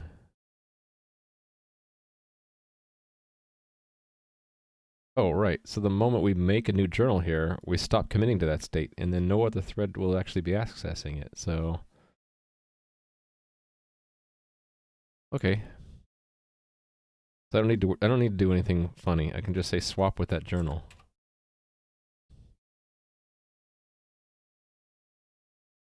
I also need to tell it what snapshot, what new base to use. So, actually, no, we can have it ask that journal what its base is. I just have to, when I make it, I have to set a base. Where do I make it? Right, where is it? Around here somewhere. Journal factory. Oh, I need to tell the journal what the snapshot base is. Okay. That journal factory needs to be updated. Oops.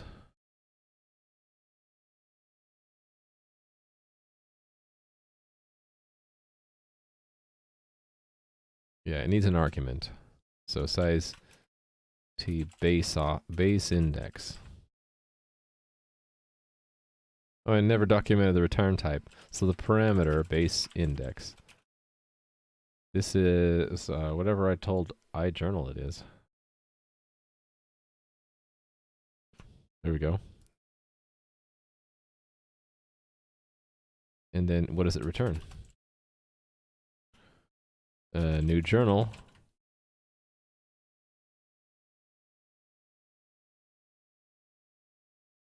A new journal is returned. That's all I really need to say, right? Oh, should I say something about the base, though? A new journal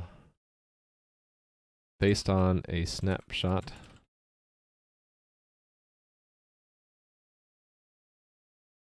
ending in the given index is returned. Yeah, we'll just say that. Okay. So what do we tell this thing? It was index last snapshot. Let's do that.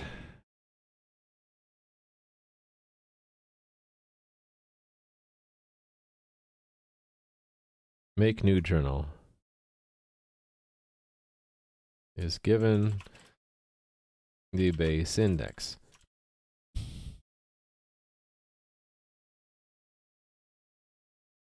Actually, we should have both of those things.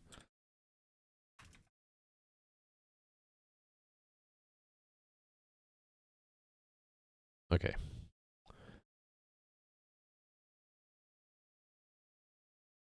So I just need to pass through here. Base index for now, right? And compiler error-driven development will tell me if I missed anything. What did I miss? Swap doesn't exist, correct? This mock factory is not right. So it just needs that base index parameter.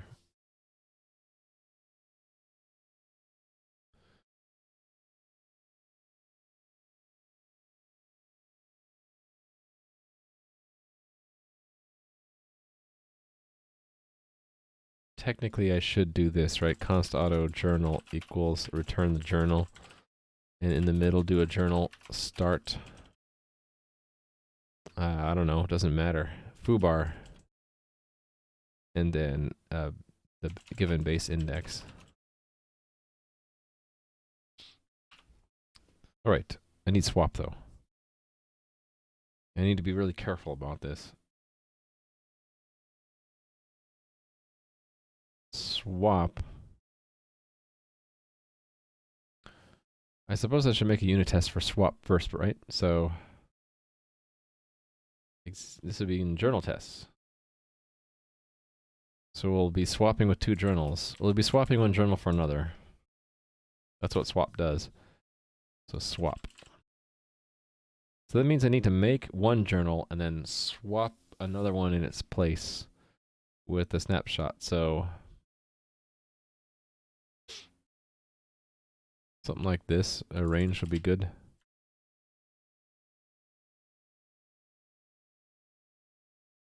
To start a journal fresh. Actually, no. Let's name these. Well, actually, no, that's the main journal. Let's make. Yeah, that we'll start it off from 0. Append. Let's append one entry. Actually, no, it only makes sense. Oh, actually, this is. I know what I'll do. I'll have 2 entries in here. There's no reason for me to actually have this vector at all, is there? I can just use initializer lists here. I could have it start with the first 2 entries.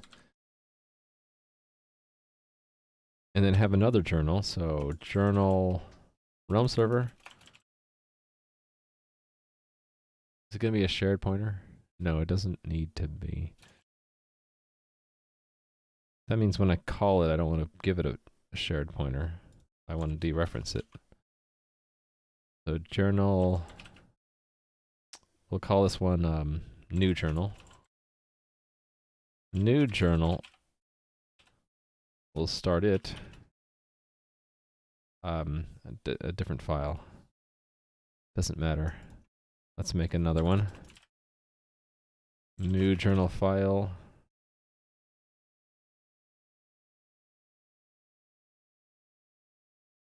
We'll call it new underscore journal, I guess. And we want to destroy both of them.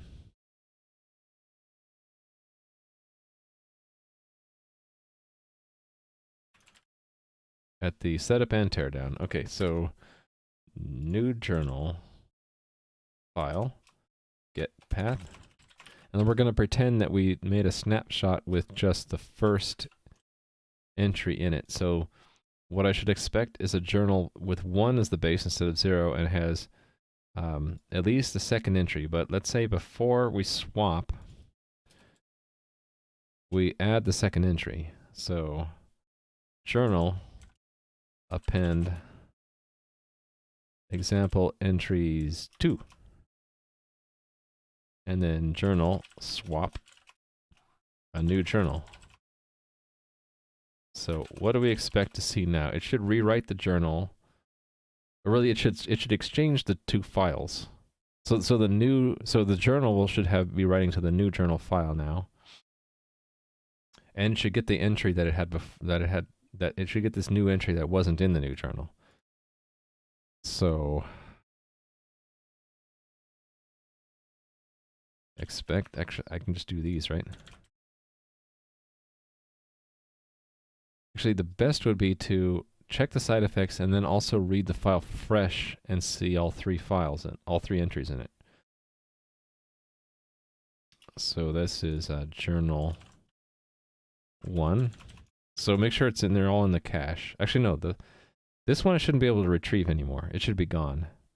So yeah, what do we return if we index something that's... I don't have a test for that. If I index something that's in the snapshot, what should it return? How about JSON null? Or just a blank JSON value? Actually, hold on. It doesn't return JSON values. What does it return in the indexer?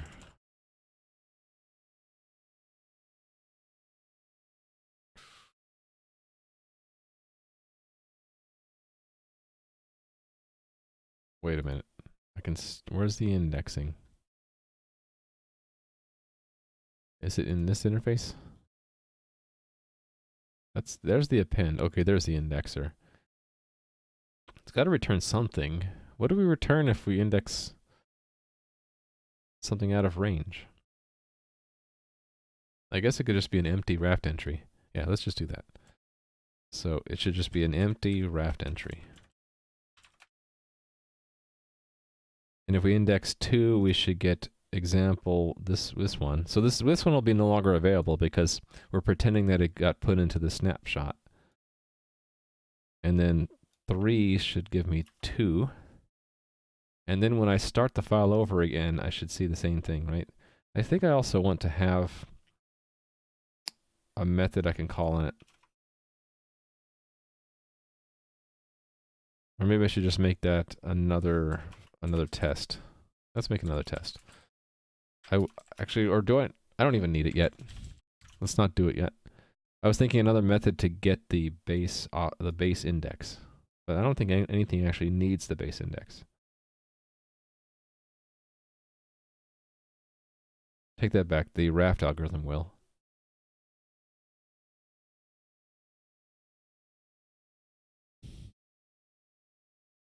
Yeah, it'll have to know. So we'll make a test for it. Get base index, and I intend that to be part of raft. So I'll add it here.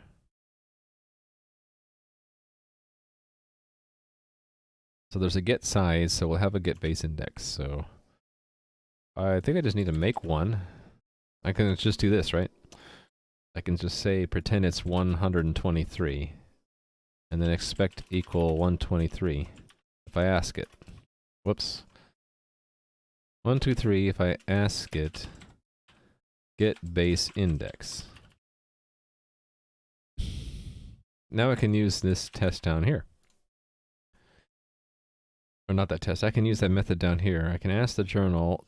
It should tell me the base index is 1. Actually, I guess I don't need that. Yeah, I don't need that. I just need to have it start over again. So journal equals realm server journal, and then start it again. But it's got to start with the new path. And we just have to tell it that it's the same snapshot index. And then it should be able to see the same things back from it. Okay. This one, let's just do that one first. So that is in ilog. Virtual size t.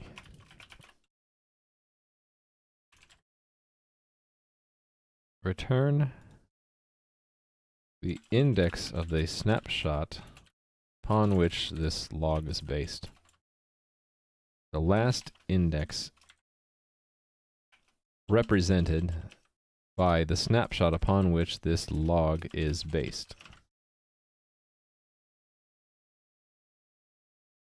And then that is what's returned. Okay, so everywhere where I have get size, well, let's look for rollback. That's more unique. All the headers that define it. So here, they need to have the overrides now.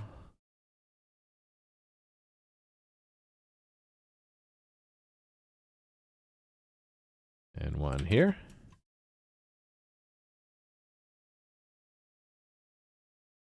And another one there. Okay. CPP files now.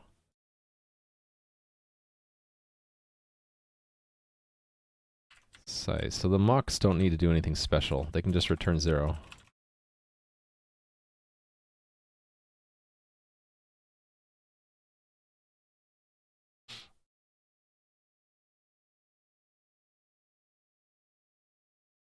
Here's the real journal.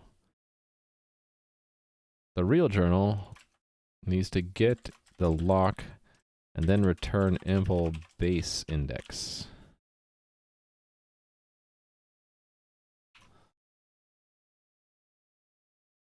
Here's another mock. That's why I put that in my clipboard just now. It just has to, oh, guess I copied the wrong thing. I meant to copy this part. Called mock journal instead of mock log, but it's the same thing.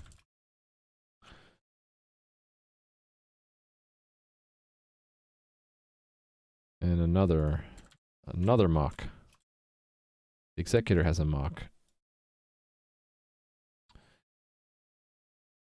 And okay, we're good. So RAF doesn't need it yet, but it will. So I'm putting it in now because I can. And you can't stop me. Swap needs to be defined. And this one is iJournal. RAF doesn't care about this one. So it's an iJournal, which is a subclass of the log. So we put it here, I guess.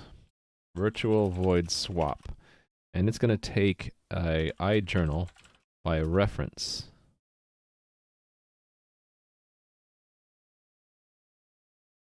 Actually, it's going, yeah, it's going to take an iJournal. Actually, I'm going to need a pair of methods, aren't I? Because ultimately what I do is I want to swap the files. Oh wait, this is going to be complicated.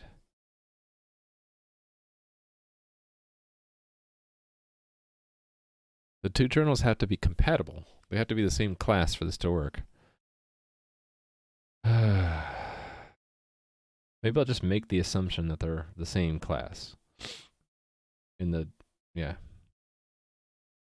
I could do that if the factory comes from journal.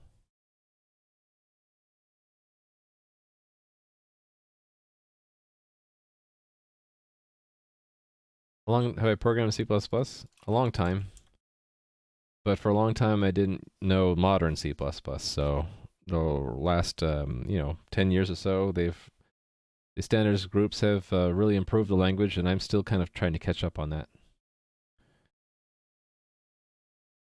And hey there, Witzer. How's it going?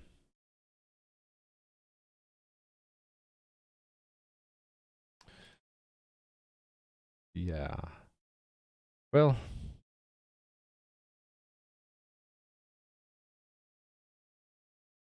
I can make this interface specify, and I can put in the notes it needs to be the same class. Yeah, we'll just do it that way.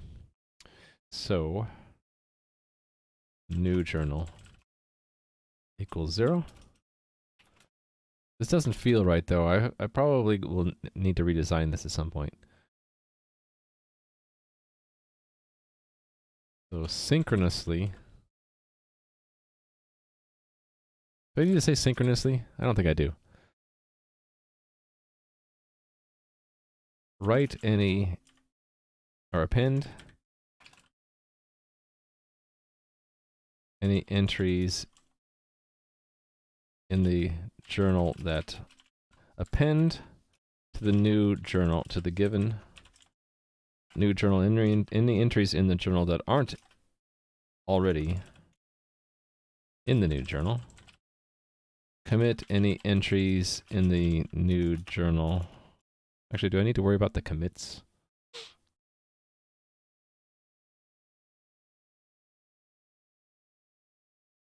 I think I do. Let me see. What does the executor do on commit again?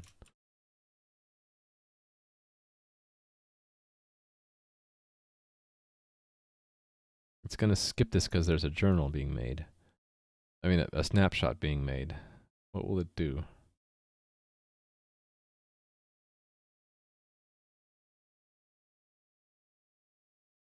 I actually don't think I need to do commits. I think I just need to advance the commit index. Because the commits just will go back to the executor, and the executor already knows to do it.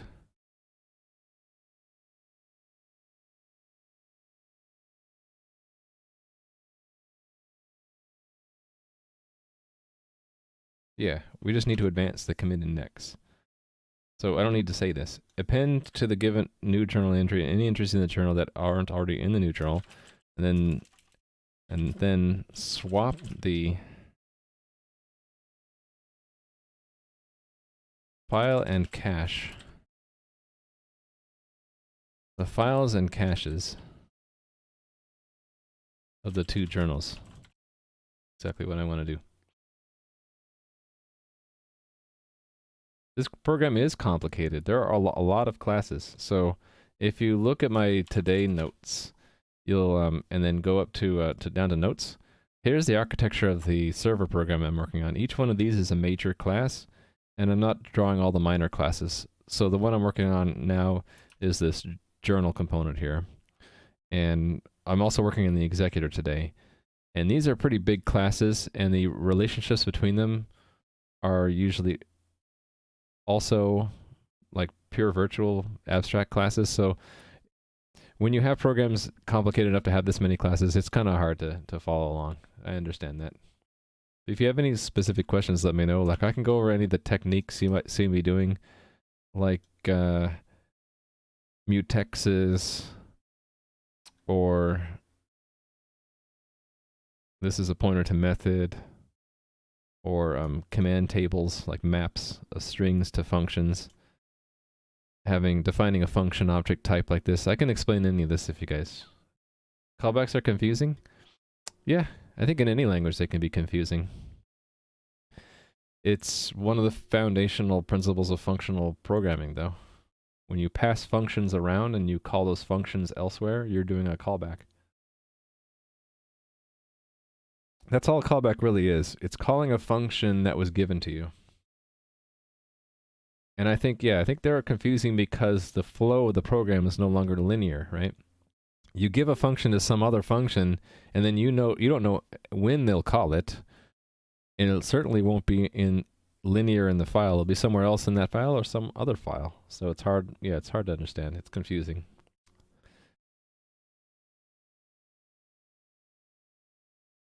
So for example, this publish on execution. This is implementing a publish subscribe model. So there is a subscriber collection, which is just a map of subscription serial numbers to a delegate. So a delegate is a fancy word for a function, or a callback function, right? So something has subscribed to be called whenever this event happens, and we're supposed to give information about the event, and that function is stored in this collection, in this dictionary, by serial numbers. And when we actually have an execution event here, we're going to loop through all of those subscribers and then call the second is the value of the map, which is this function object. So we're calling that here with the event details. And so we really don't know who we're calling. We're calling whoever subscribed, earlier. So it can get pretty confusing. Can you see an example where I use a mutex? Sure. Let me pick a good example. Here's a good example. So when this function is called, we're receiving a new journal entry. And, okay, maybe that's not the best example. Anyway, what we do when we receive a new journal entry in the executor is we wake up our worker thread. And in order to use this wake worker, which is a condition variable, safely, we need to hold a mutex. So this is one way you can hold a mutex. It's called the mutex is called mutex. This one happens to be recursive, which just means we can lock it more than once if we want. And we make this lock guard, and what that does is it locks the mutex until the function returns. So basically until this lock goes out of scope, we hold the mutex. So this is the equivalent of doing mutex.lock, and at the end doing mutex unlock. That's what the lock guard does. I like to use them because I don't have to remember to call unlock. So you could have a complex logic here where we return from many places, and we just have to do the lock at the top, and it unlocks no matter which path you take through the code.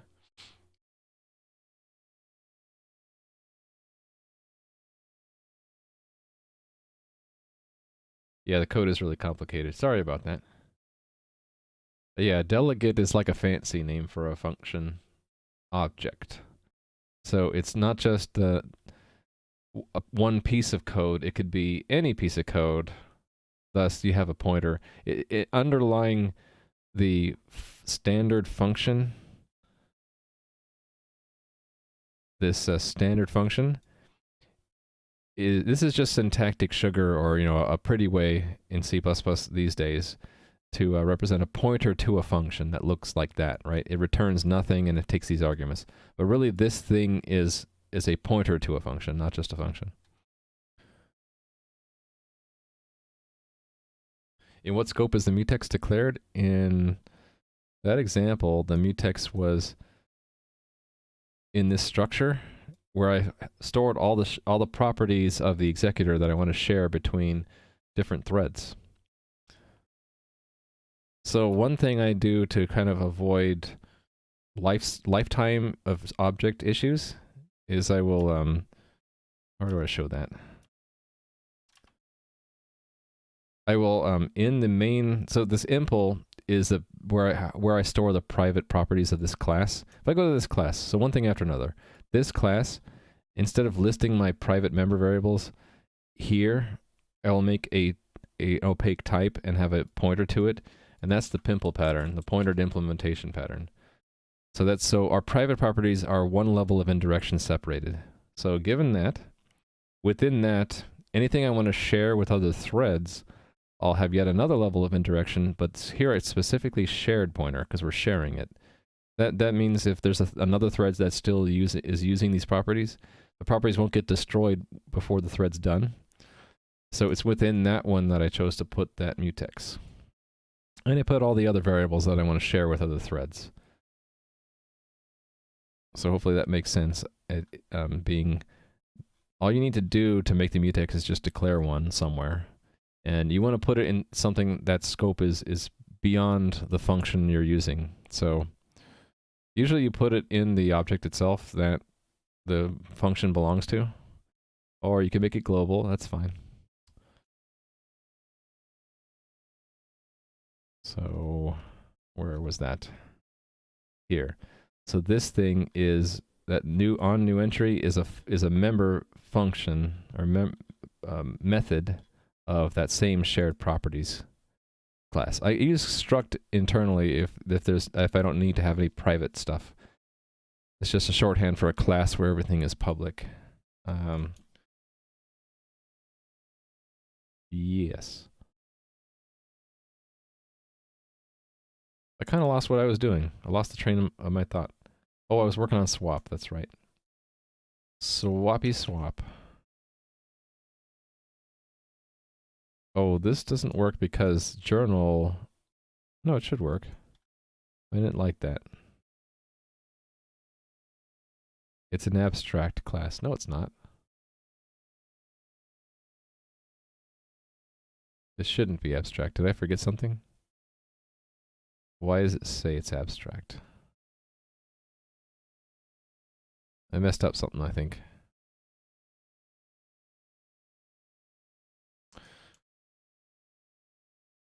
If something that is concrete, the compiler thinks is abstract, it's usually because you forgot to implement. Oh yeah, I didn't implement swap y. I thought I did. Are the types different? It shouldn't be abstract. Oh, it is abstract. I forgot. That's what I forgot to put. I added get base index, but I didn't add swap. There's swap. That goes next to start. Override that guy. I'm probably going to have the same problem, right? So I should search for mock journal, maybe. Anything that makes a mock journal has to have the same kind of override. Yeah, here we go. So this also needs a swap. And anything else? There's one here. Here we go, swap. Just do nothing in these swaps. So this start has a swap. That does nothing. Is a single mutex only used for a function? Well, a mutex is an object you can use, and most code is put into functions, so yeah. But it can be used by multiple functions. If you have two functions and they both have access to the same mutex because that mutex is maybe a property of the same class, then both functions can use it. Why should we pass complex objects with const ref?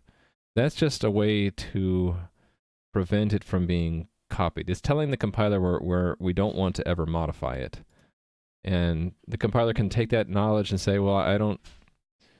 Number one, I can make sure that what we pass in isn't modified. So if I tried to say path equals xyz, it'll say you can't do that because it's constant, right? And then what it can do is it can, when it compiles the code, it can remove the actual variable and replace it with the thing that when you called start with, it can just fill it in directly and not actually have another variable.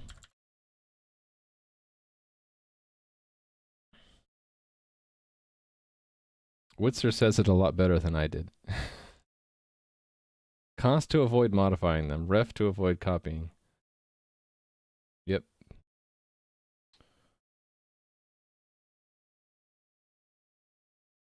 Hey there, Casper. All right. Override is illegal on a function definition. I actually put it in a definition. Oops. Yeah, we can't say override there. Try again.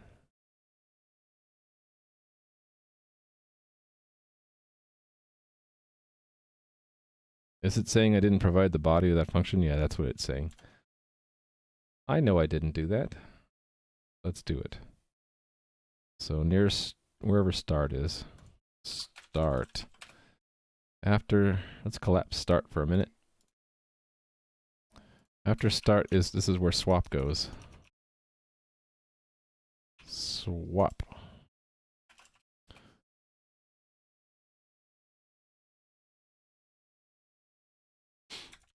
Okay, we're going to do nothing at first. Because I'm doing test-driven development. I make the test first, make it compile, run the code, make sure it fails. Why is that not testing correctly? Or I mean, why did that get blown? I don't know. Oh, and it's not finding my other tests. I need to refresh. There we go. Just run all the tests.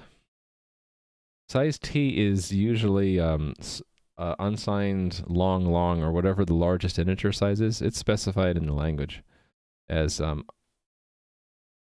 whatever the implementation picks to be like the largest integer that would be needed for the size of things. So where would I see that? If do I have a size t handy here? I do. If I just mouse over it, for me it's unsigned long. Looks like in Windows it's unsigned underscore underscore int 64. Which is the same thing. I think that's probably a macro for long. I like to use size t because the CPP reference, I already closed it. Let me open it again. CPP reference. Actually, let's put this in Chrome so that I can turn on the dark reader. If you just look up size t, one cool thing about it you might not know, if this site will ever load, I'll just say it. So size t is the actual type when you use the size of operator. Right? Size t is the type of the result of size of. So if you ever use size of and you want to know what is the type of the value, it's not int, it is specifically size t, and the actual type that it maps to is implementation defined. So yeah, I like to read the manual sometimes. Why don't I have dark reader in Firefox? I do, but then it screws up my Twitch dashboard, which I watch in Firefox. It's a complicated story. Yeah, I like cppreference.com. Other people like c++.com. I don't like that one so much. Personal preference and all that. All right. Swap doesn't do the right thing at all yet, but everything else is passing, so we're good. I didn't break anything. Here's where it gets interesting. What swap needs to do is to take this, and I'm going to totally cheat right now, and it's going to assume, because the only place I use it is with real journals. With real journals, I'm going to assume that that's the actual type. I'm going to do a typecast. So don't do this at home, folks. Auto new journal impl equals cast to journal, the address of new journal, and then dereference it. Completely dangerous to do if you don't know the actual type. It's called a downcast, really. Did I manage to turn DevTools into dark mode? I didn't try to do that. There was an option to do that? If so, I don't know where it is. Someone was telling me where that was, but I didn't look it up. Is that under settings somewhere? Oh, here we go. Well, that was easy.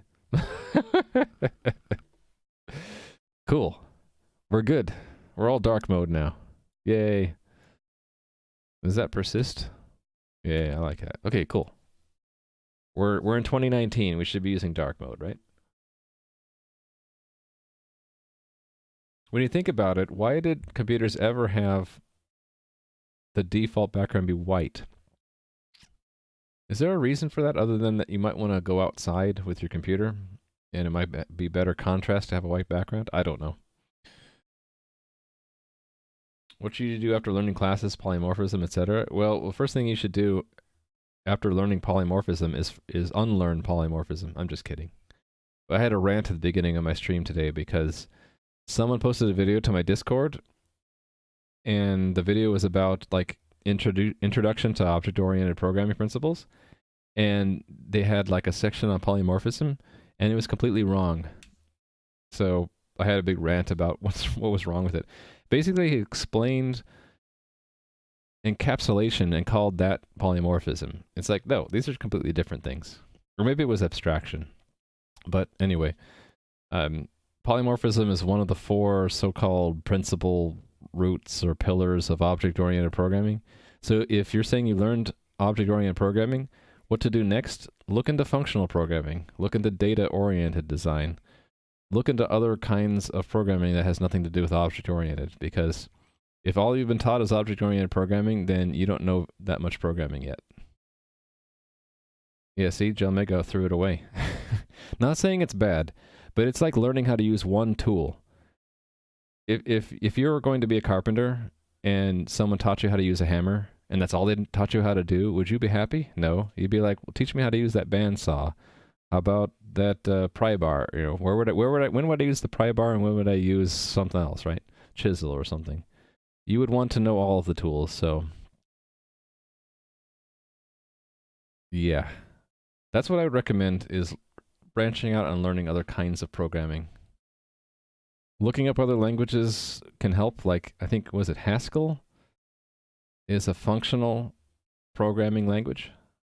And so it would be totally different from what you learned if all you learned is classes and polymorphism. So that's what I'd recommend. But pick something you like doing, definitely.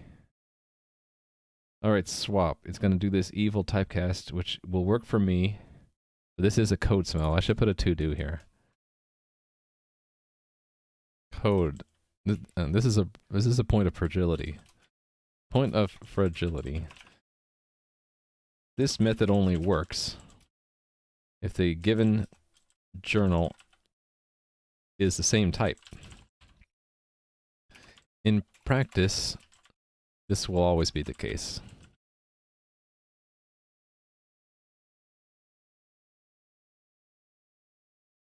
However, it would be nice to redesign this so that we didn't have this requirement, or that we could specify this requirement at compile time and not runtime.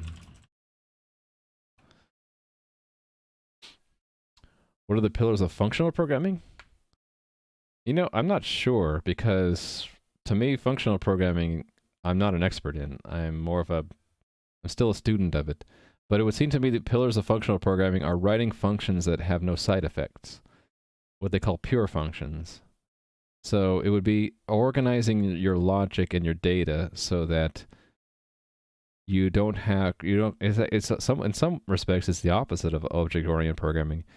You don't have member variables because changing them would be a side effect. So all your data has to flow through the inputs, the parameters of the functions, and then out through the return values. I think from what I've read so far, that's one pillar of functional programming. Said who was laughing because... Did I say something wrong, or is it just because I bashed object-oriented programming again? Template errors, yeah. You just have to get used to that. I feel like I'm only sampling the chat and not reading all of it. If there's something that you really wanted me to address, be sure to tag me on it. Makes useless code? Only if you don't do anything with return values. Ha ha ha ha ha ha. No, if you do something with the return values, then why would it be useless? The use is what you return from those functions. Sometimes you split code into different methods just to spit into different methods. Well, one good reason to split methods into more methods is it makes it easier to read. People want to have short functions or methods that they can read and not have to go through walls of text. Okay, I noted the fragility. Now that I've noted it, we have to do what it says in the header, which is append entries that aren't in the new journal. So we're going to have a loop. And we have to do this while holding the lock, and that's the most important thing. So we have to go from the last index of the new journal. So new journal impl dot impl. Actually, impl's a bet. Let's change this name. New journal.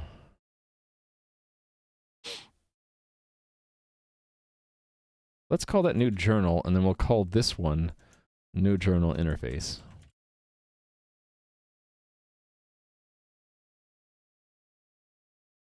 Okay, so the impl entries, or what is it, cache size.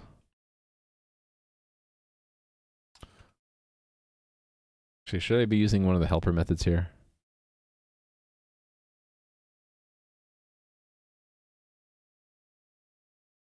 It would be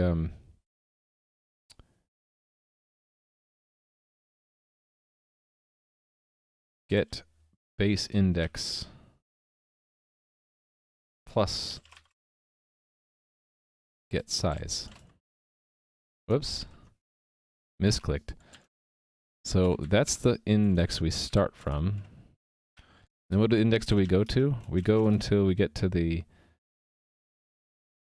this get base index plus this get size plus index, and we're just applying the entries to the other one. So new journal dot append a vector of entries. So we'll pull out the entry at index. So that brings the new journal up to speed, and then we swap the files. So the file is where? Standard swap we can use, right? Actually, I don't remember this. Let's look it up. Standard swap is in algorithm and utility. Let's pull in algorithm. I like algorithm better than utility. Any tips to set up C++ debug in VS Code? Yeah, I have a video I've recorded. If you're okay using CMake, which is a build system builder, if you're okay with using this, then that video shows you how to use this in Visual Studio Code to set up a project to build and debug code. If you're not okay with CMake, then you'll have to find your own build system, but the built-in debugger stuff is pretty straightforward. You have these launch configurations, you say what command line you want, with what arguments, where to run it from, you give it a name, and then you just pick it and you just hit debug, and the normal things you'd expect, like setting breakpoints, that all works pretty well. You don't understand what Google test is? It's just a library for making unit tests. So these things, right? They look like functions, and they are functions, but it's using macros from Google test so that it hooks into the UI, right? So that it knows that this test, the code for it is here. Also, it's using what's called a fixture, which is a common class, which I can't jump to apparently. It's a common class that has like common methods and properties and common setup and teardown for every test. So it's just convenience methods for making tests. You don't need Google tests if you're willing to like write your own main program that does the test. You know, you can do it yourself. Yeah, Scourge of C++, eh? Again, like I was saying yesterday, it probably behooves me, is that the right way to say it? It's probably be a healthy thing for me to learn a second build system, and then if people don't like CMake, I can show you how to do it in the other one. What I would really need is one that's cross-platform though. So if anyone knows a nice cross-platform build system builder that's not CMake, let me know. Wasn't Mezen on the list for that? Someone mentioned that yesterday. What was the other one that I used to use? I used to use Scones, but the problem with Scones is that there's no universally accepted convention on how to write Scones files. Premake is a thing? Oh yeah, that was mentioned the other day, right? Premake. Oh, I didn't write it down. I'll write it down today. Premake is a thing, yeah. It uses Lua dialect. Oh, that would be a plus for me. I love Lua. Scones uses Python, but it kind of gives Python a bad name because I've seen it used used and abused in ways that like basically it's impossible to use correctly the way people set it up.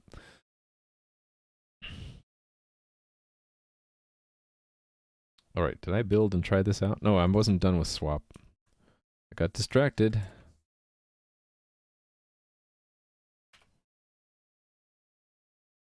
Right, I was looking up, we needed an algorithm for that. So what are we going to swap? Actually, I think some of the built-in containers I need support that already. It's cache, right? Impl cache. Swap.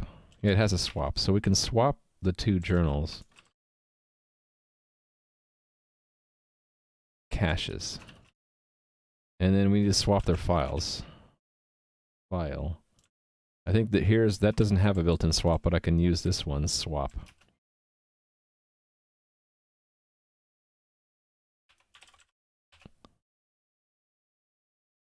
So we swap them. Okay, so there we go. Maybe that's the next one I use. Make files are not completely cross-platform, said who, because you have, it's really, they're GNU, right? Or they're at least Unixy. I'm looking for a build system builder that makes Visual Studio project files, makes Xcode project files, and Make doesn't do that. To run Make, I need a platform like MinGW or Cygwin or something. Yeah, I'm looking for the holy grail would be a build system generator that can generate for any kind of tools and runs on any OS. Yeah, so okay, Premake. If Premake meets all those requirements, I'd seriously look into it. Maybe it's better than CMake, and then I switch. There's Makefile for Windows, but then it's still, you have to use like a subsystem in Windows, right? You've already looked it up for me, so kind. Alright. Do I need to swap anything else besides the cache and the file? Base index, I need that. And actually this is obsolete, isn't it? Can I get rid of that? Oh, there's some old crud here I can get rid of. Okay, so it's just base index, and I don't need... Commit index stays where it is. Yes, what's in shared properties, actually? That's fine, those are specific. Those don't get swapped. So it's just base index. Standard swap impl base index with new journal impl base index. All right. Wait a minute, Premake was written by Richard Stallman? Or are you talking about Make for Windows? You've been staring at a class you've been running, looking at it all day. You know, one problem might be that you're distracted. This is how real companies work like? I don't know. That's how my company works like. Every company is different, right? Journal tests, yes. It failed. Of course it failed. Because I never get stuff right on the first try. Interesting. I got a device or resource busy. Let's see why. Oh, did I try to lock the mutex twice? Oh, look at that, I did. So I really can't use that. Okay, fine. I don't have to use them. I could also make my mutex recursive, but that's... What's the fun in that? Where's swap? Swap, where are you? So it's these ones here. So it's just impl base index. And this is impl cache size.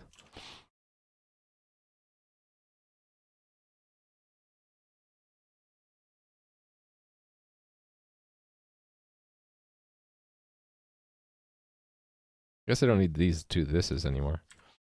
Are there any singletons in my code? Yeah. You want to see a nice singleton? Or would be the best singleton I have? What's the best singleton that I have? Probably a lookup table. Singletons are really just global variables, right? Or are you looking for a real class, a singleton class? See, when I think of singleton, I include in that anything that's marked static. So here's a singleton. It's a singleton array. There's only one of it. I guess it was here I was looking for. No? Did I declare it static in the header, maybe? No? Where'd I put the damn thing? I'm so confused. It was the message stuff. Oh no, that's not static. It's not a singleton. I actually build that. Why do I do that? This could be a singleton. These message handlers could be a singleton because I only need to set them up once, and there's nothing about the class instance that these methods care about. It's just a map from strings to functions. Yeah, I'm still looking for a singleton. Maybe in my main program I have some.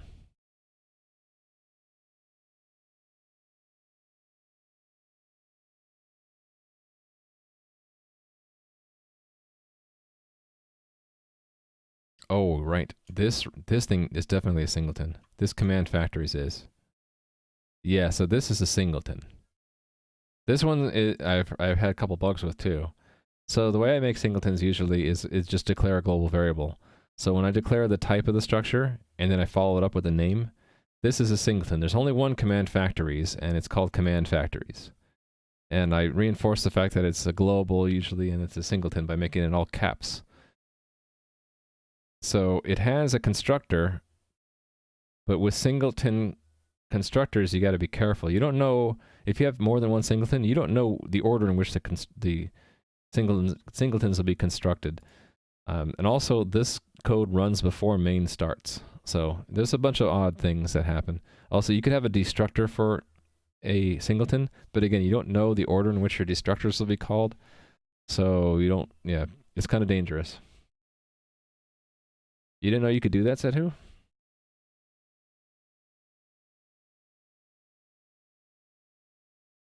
Well, you just remember, a singleton is just a fancy name for a global variable.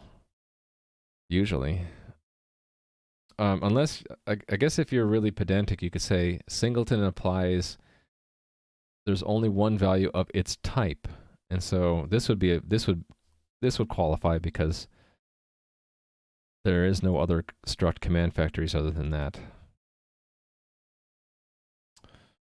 Yeah, so factories make good singletons because there is no data that varies by instance here. There's only one factory set, and we just register it, and that stays the same for the whole duration of the program. Yeah, here's where I register them, and I'm doing them in the main program once. So I call it once at pretty much, it's on the same page as the start of main. That builds up that singleton, and then it's used throughout the rest of the game instance and never changes.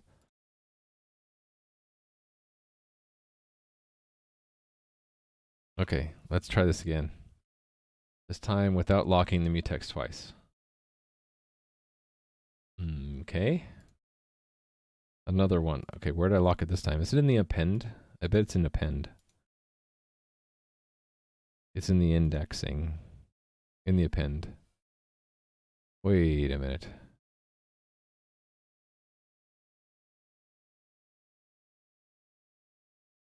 Oh, it's in the index operator. Okay. Well, maybe I just bite the bullet and make it a recursive mutex. So that means I can go back to using those helpers again. And I just make the mutex recursive. So recursive. Solved. So recursive mutex is like mutex, only you can lock it multiple times as long as you unlock it the same number of times on your way out. So it's slightly more expensive. So you don't want to use it by default. You only want to use it if your code is reentrant, which mine sort of is because one method is reentering through a different method, which is also an external method. It's kind of like leaving out the back door and coming back in the front door. That's one way you can think of about reentry. If your external methods call each other, you might be reentering. Another way I could do it is I could take that, for example, get base index, and split it into two functions, one that calls the other. Like the outer one could lock the mutex and then call the inner one, and then from here I could use the inner one directly. That's another way I could do it, but I'm just going to be lazy. What now? Okay, it didn't have a deadlock, but my objects aren't correct. It got down to line 723, so where's that? Okay, so it didn't swap correctly, I guess. Should we look and see what happened after the swap was done? Let's go down to here and debug. So let's see what happens when we go into journal 2. So get the mutex. What is our base index is 1. What's our cache size is 2. That sounds right.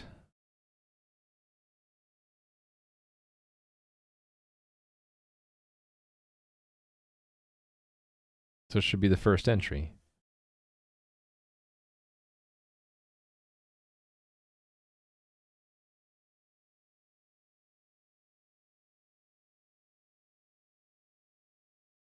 Oh, I didn't do this right.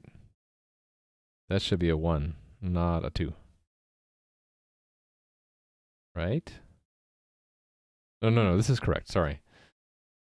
The original journal will have all 3 entries. This one will have none of them.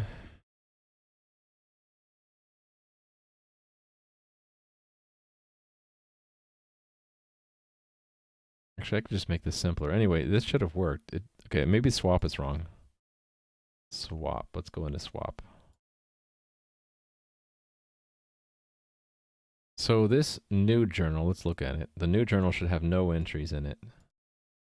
Cache is 0. The current one should have 2 in it, right? Oh no, it has 3, because we waited until we added the third one to do the swap, right? Okay.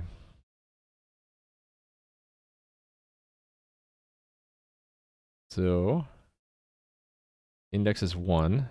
Why is index 1?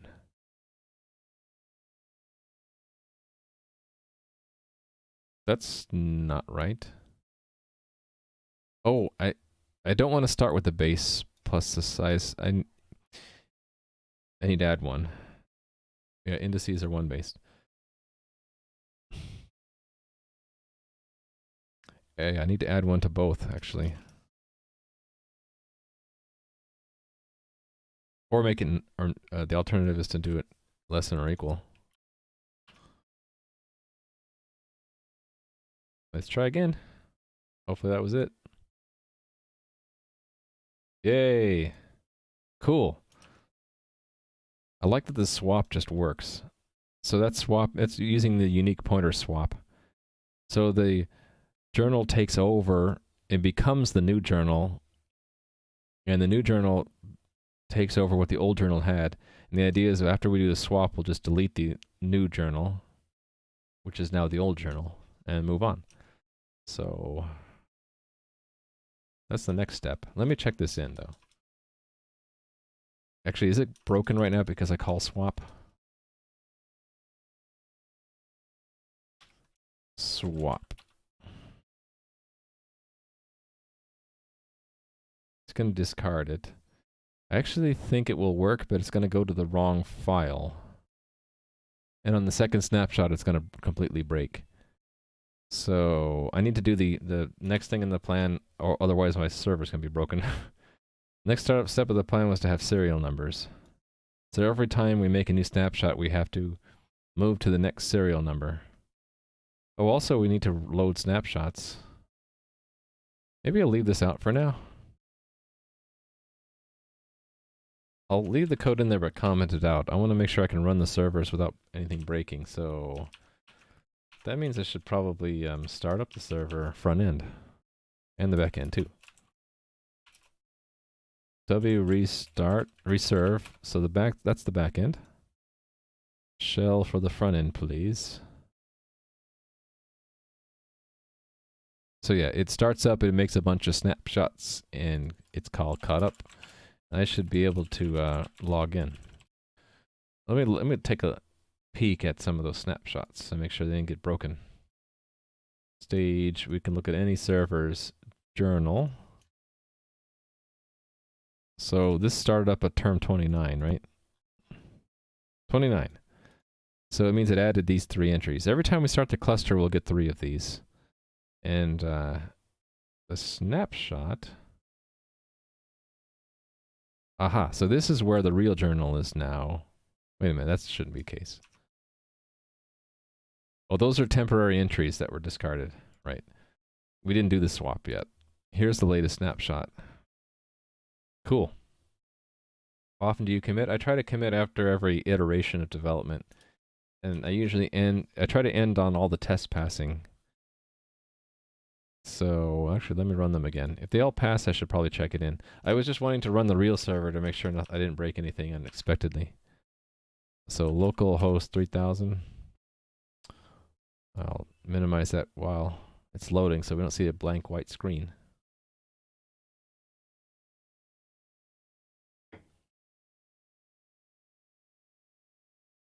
This type of singleton should be thread safe and would solve the destructor issue. Hold on, I'm waiting for Ghost Bin.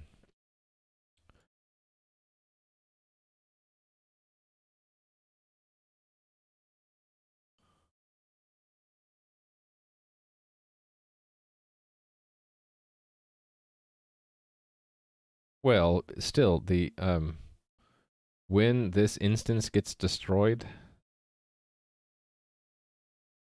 relative to other instances, it's still indeterminate, right? Yeah, that is another way to do a singleton, is to use static inside of any kind of scope. You could do that inside of a class too. Only then it's a little bit weird because you have to declare it once, and then if it has a constructor, you have to do that in a different place. When you say solve the destructor issue, I don't think it does, though. And this isn't thread safe. Well, I know it is. It's thread safe because, again, this is done before main is called. But the order, like if you had two singletons, the order of which they're constructed is indeterminate. It should order it correctly? You think so? I thought it was indeterminate. You're saying that if you had like get type A, get type B, it would always build A first and then B? I didn't think so, but I could be wrong. If that's true, then maybe that's a better way to make a singleton. Then you know the order of construction. How would it work if they're in different files, though? Would it... Seems like a rabbit's hole that we're jumping down. If they use each other, the compiler figures it out? I see. Okay. I'll accept that as a better way to make a singleton. If you have singletons that have associations. All right, so here's the front end. We'll put in the new dark mode debug tools while we're at it. Let me log in, make sure it's not broken. Log in. Connected to the game. I got a token. There's my ticket. That my name change was approved, or my name was approved. I need to clean this up still. There's my password. It's Bob. I'll have to play with the password reset thing. Oh, wait a minute. The password reset thing had a problem because I had another account called Bob. Let me fix this. So let me log into Bob first.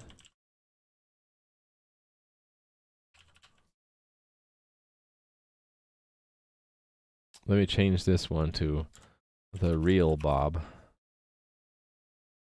Okay, now I can test the password reset stuff. If I go say I forgot my password, bob@example.com, request password reset, it should send an email.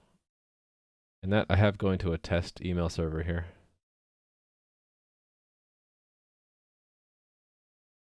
Taking its sweet time starting. Oh, wait a minute, no, it's just hidden. Is that it? That was it.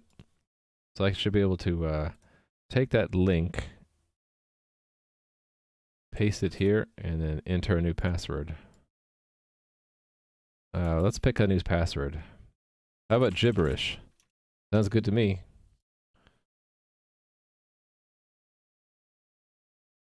So it sets new password, connects to the game. We logged in. Cool. So it worked. Let me change my password while I'm at it. Put the gibberish password. We'll put it back to correct. Battery, horse, state. Let me type it here.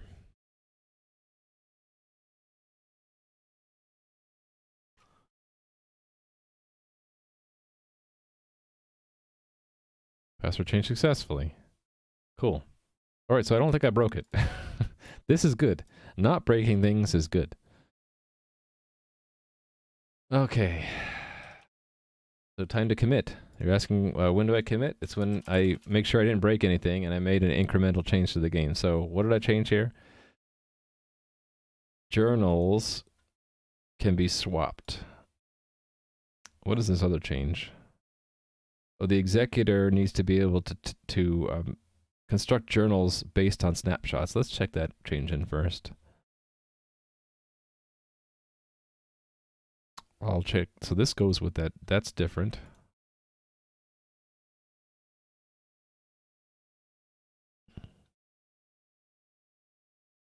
That goes with it, yes.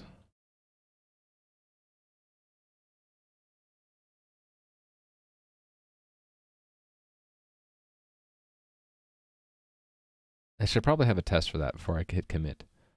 The test is that the executor gives the correct index for the base index.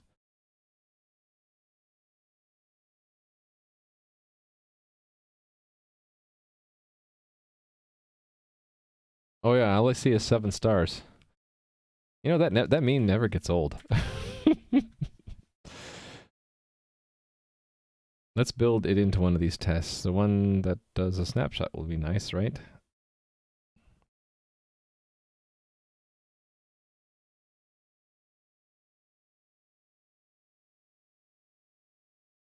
Okay, for this, the factory that I set up needs to record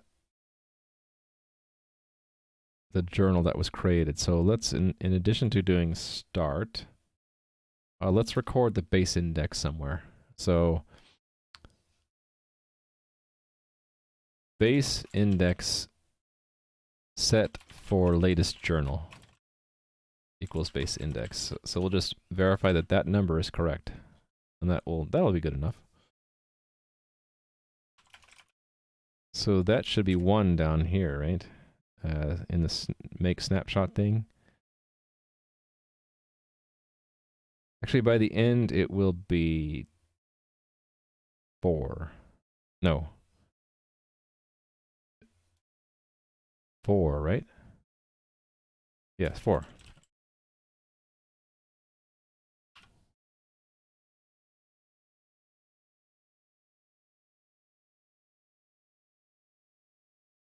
Oh, really? Oh, because I didn't capture this. This.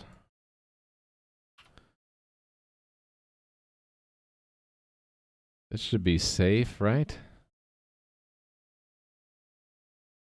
I've gotten in trouble before by capturing this in Lambda functions. Okay, it works. So let's include that little blurb. This hunk, and then this one. Okay, so executor set proper base index for new journals. Okay, next commit. This is adding swap. With this not yet connected because it would hose the game the way I have it right now. But I can check in the journal stuff. That's fine. So we implement swap and get base index and make some of the other things thread safe. Sure, check those parts in. Those are necessary side effects of those changes. I need that. And then this probably needs, no, it doesn't need anything. We need that.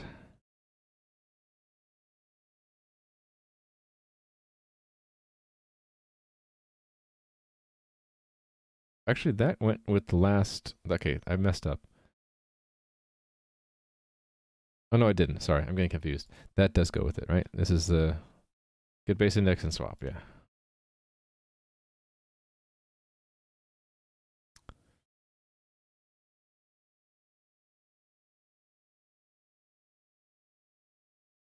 Actually, this goes with the previous check-in, though. I'll check that in separately. So journal, add get base index and swap. Swap. Okay, this is its own commit. So this is realm server host. Set base index of new journals. We're not done here. This is where we're gonna have to do the serial number stuff. Executor.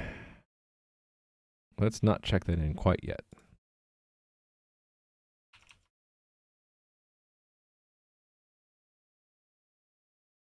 It's only 3 hours, 3.25 hours, but I'm already tired. It's probably getting late for some of you guys too, right? Folks in the EU, it's almost 11:30, 12:30. I guess it's Friday, but what are you guys doing up watching me? Should be out watching a movie or playing a game, something. Actually, I shouldn't say that, right? Why drive people away? I'm dancing around the tough part here. Actually, no, I'm not. I've done this much. It's the serial number stuff. If I don't get that right, then the journal will basically will stop after the first snapshot. So we have to know which one's the latest, and that means after the swap happens, we have to rename the file. We have to be able to tell the journal to rename itself. Maybe that should be part of swap. So swap the files and immediately rename them.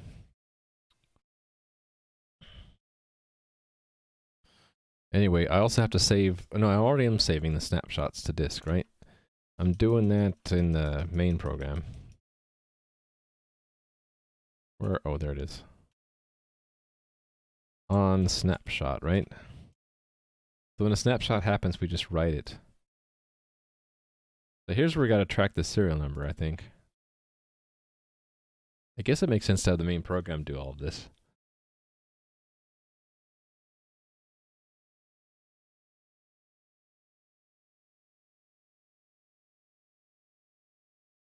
You know what I'm inclined to do is include the serial number in the snapshot.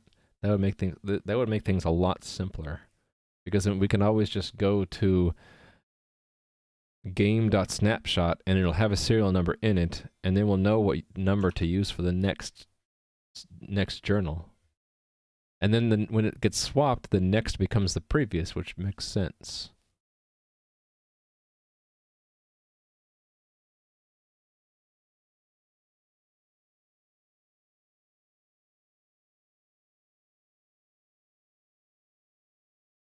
I was just thinking there's a window of time where we actually might lose data when we do the swap of the files. Let's say that this runs and then we crash and then we start up again. We'll actually be looking at... Actually, no, it doesn't matter.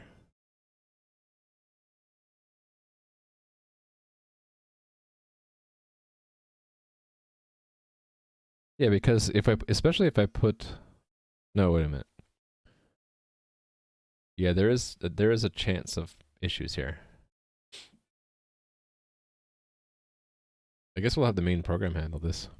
All right, let me add this serial number to the snapshots. Oh, wait a minute. Can't the main program just do that? Why don't we just do that? We're given the snapshot. Why can't I just modify it? It's const, but does it need to be const? I don't think it does. Snapshot.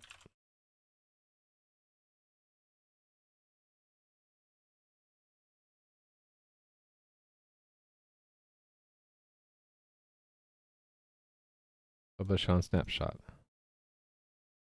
Oh, it's publish subscribe, so there theoretically could be more than one subscriber. This holds up what? If it just holds up the worker thread, then I don't mind too much.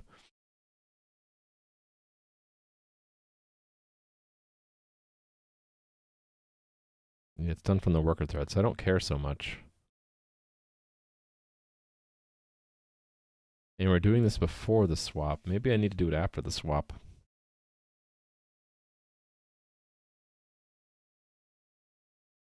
Because the moment we rename the files, if we crash, we want to be able to pick it up and not lose information. The window of time needs to be small, or I need to have a sequence of steps that if we crash at any point, we can recover. Oh, I don't know.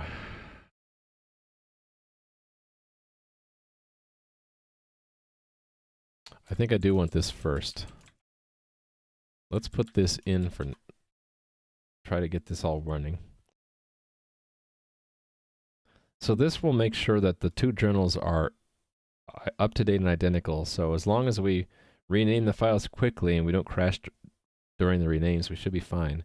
This published snapshot will be the one that makes sure that the renames are done right.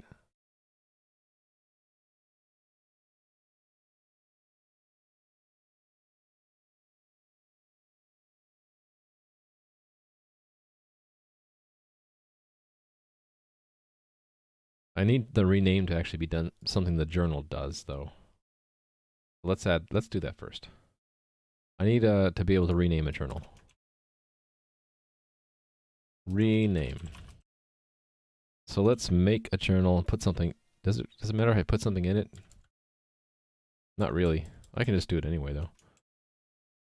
So let's just append an entry. That's already a vector. Why not just do example entries? There we go.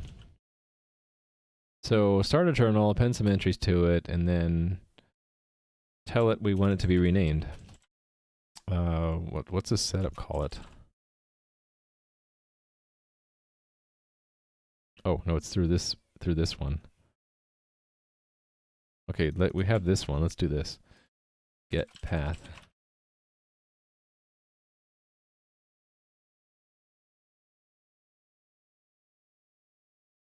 Huh. Well, good luck, Jalmega. Need some kind of type info, huh? Well, outputting errors is important. You want your errors to be nice and helpful.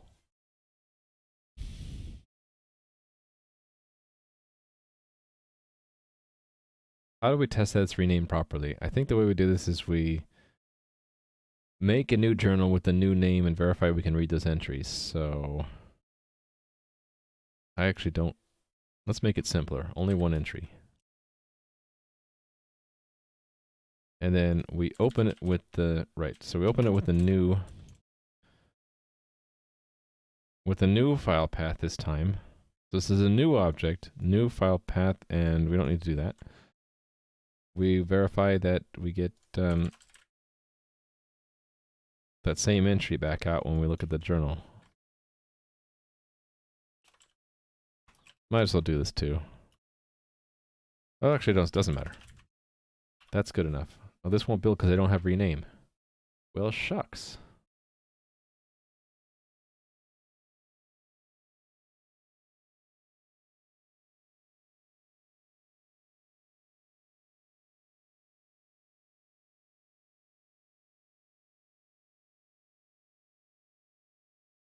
Yeah, let's put rename here.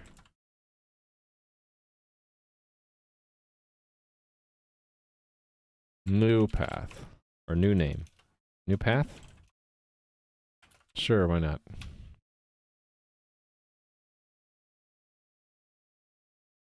So it's equivalent of a move, really. Change name of the journal file. This is the new name of the journal file. Oops.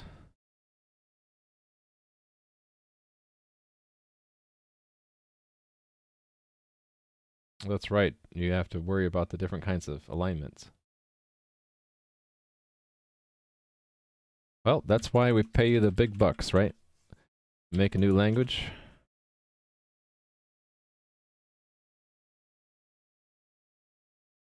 Swap all. Match case and whole word, and we should find the ones we need, right? I'm putting it above swap. The rename. Override.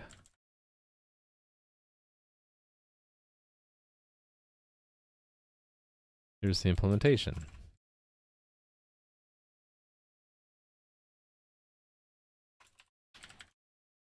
Doesn't do anything yet. Here's the mock. Let's copy from here.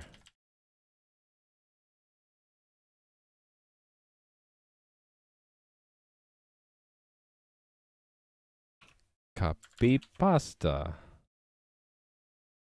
Copy pasta.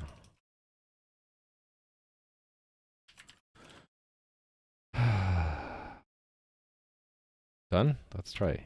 Can we build?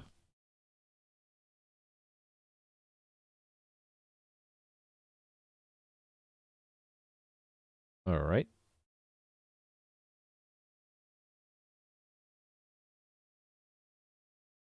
Fails correctly, it doesn't read back. Yep, okay.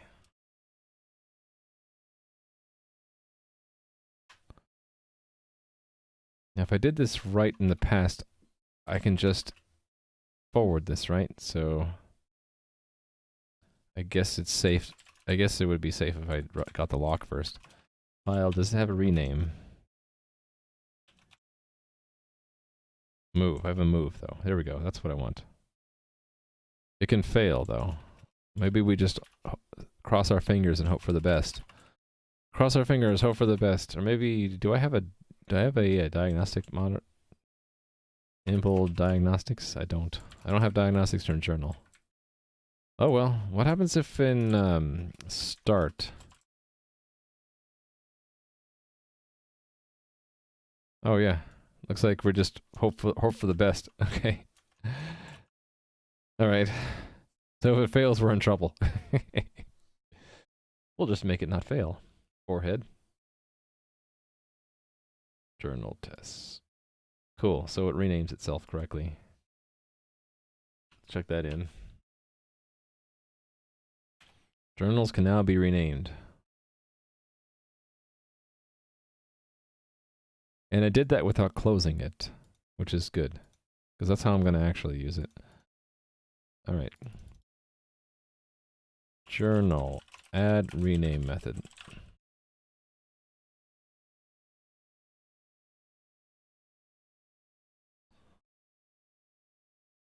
Okay, now the serial number junk. To wrap it all up and put a bow on it.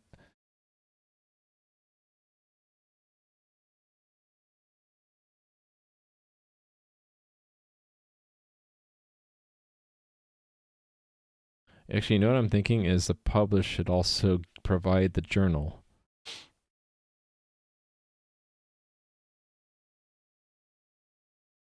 Should it provide both journals? Maybe the main just remembers the last two journals that were created. Sure, you can ask me a C# question. It's been about 6 months since I did anything in C# though, so if I don't have the answer, then please don't hate me.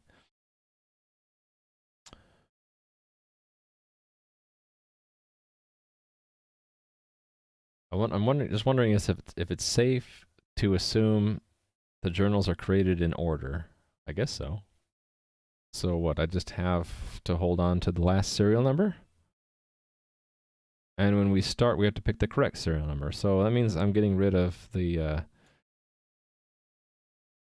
new journal name and new snapshot file name. That's what I'm getting rid of those. And then I have to keep track of the case where there is no, if there's no snapshot, that means that there is no game data and we're starting completely fresh. Okay, so that means I got rid of those. I'm gonna need this anyway, so I'll just put it here now. We'll call it snapshot file name, in which the current game journal will be stored and the current game snapshot will be stored. So this is game.snapshot. Should I make it call it latest instead of game? Or current?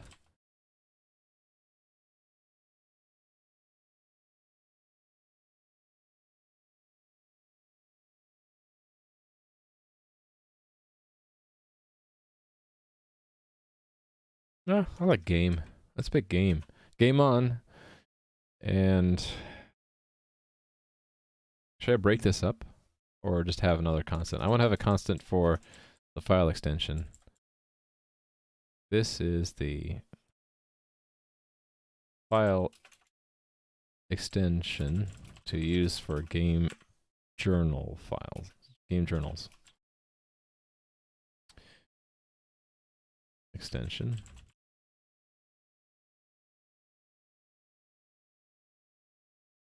snapshots.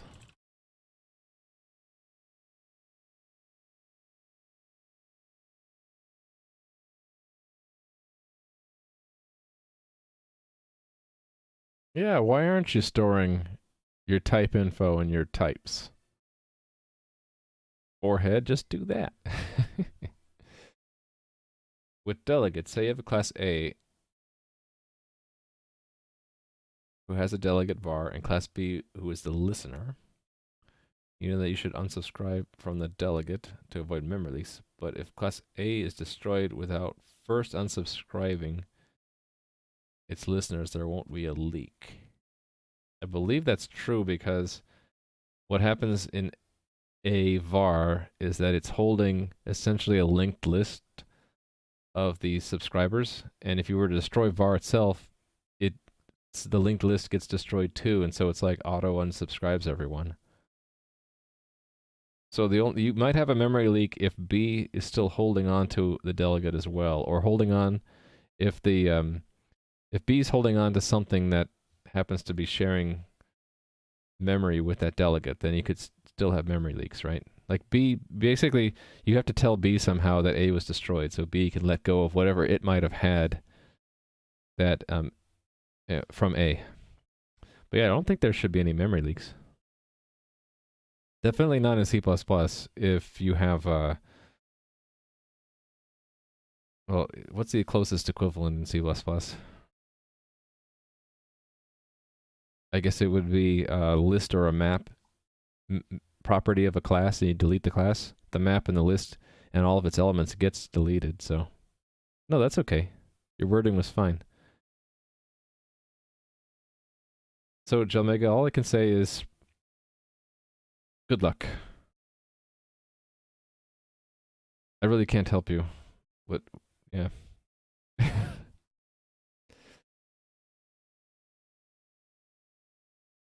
Actually, I don't need this, right? I can just...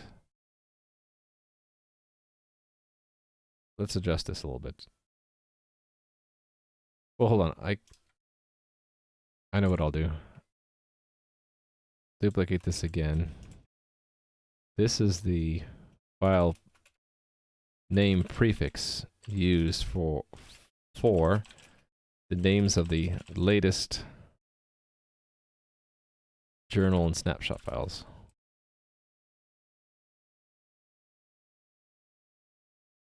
Latest file prefix. Game. And then I can just say that that is this plus this. And that's this plus snapshot. Snapshot.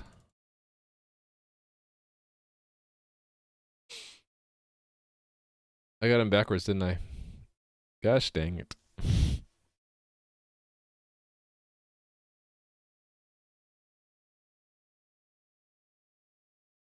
Let me get this in the correct order.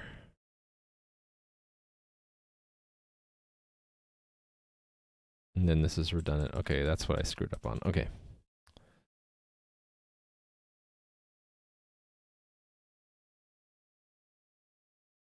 Did I put this? No, that's fine.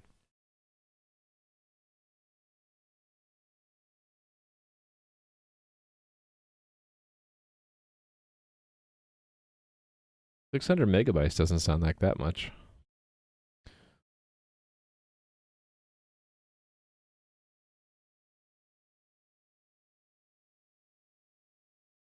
Hold on, let me check something. Okay, we good. Probably gonna end the stream soon though, because as we approach 5 o'clock, probably have to make some dinner, and there's maybe stuff happening this evening that I have to address. I want to get this done though, dang it.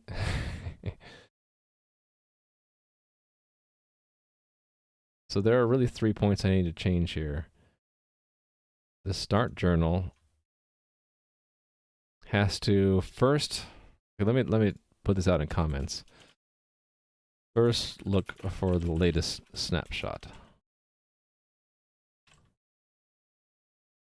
if found, grab, load it. Actually, do I need to load it?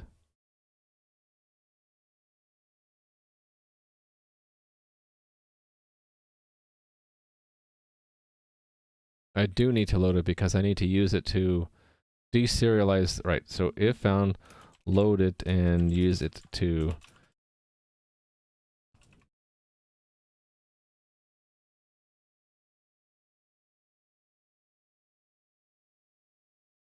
deserialize. Not Siri. Go away, Siri. Deserialize all game objects. Get the current snapshot serial number. If not found, okay. Initialize current snapshot serial number to 0. And then second,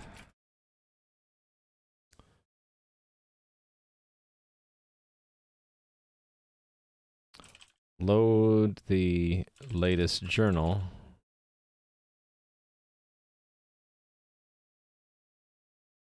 Let's get this current snapshot serial number and last index.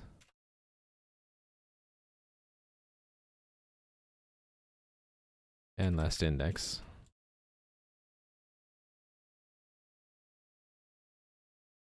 Load the latest journal and start it with the last snapshot index. Actually, that's all we need to do, right? Yeah, I was thinking I would need to scan for the files to find the latest snapshot serial number, but if I put it in the snapshot, then we good, right? So, yeah. Let's make a file.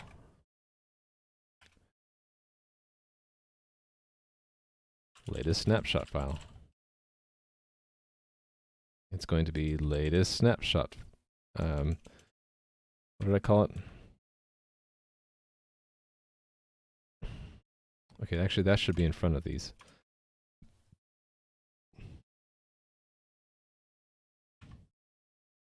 Oh, I was gonna do this, get this rigmarole.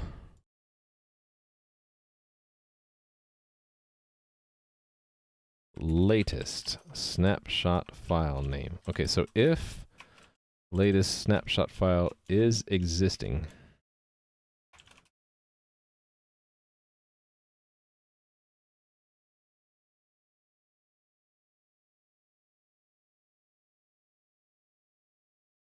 you know, another thing I should do is when I'm writing these files, I should write them to a temporary file name so that if we crash while we're writing it, that we don't use corrupted data.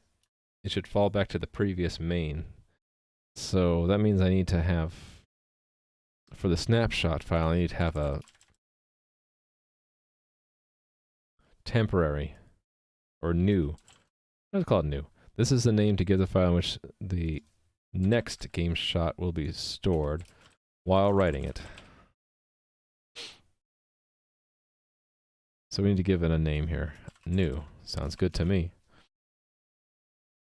Or next. Next.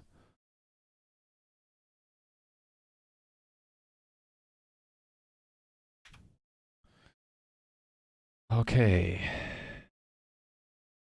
So it depends on if it exists or not.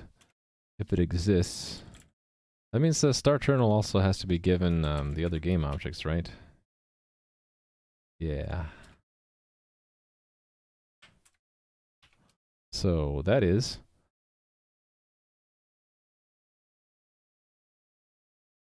Does it make sense to deserialize the configuration? I suppose it does make sense. So configuration.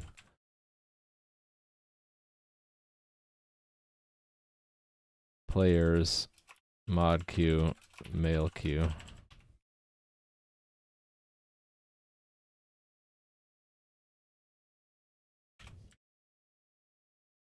All right, so we have a configuration. That's this guy. Comma. Can I multi-cursor this? Let's see.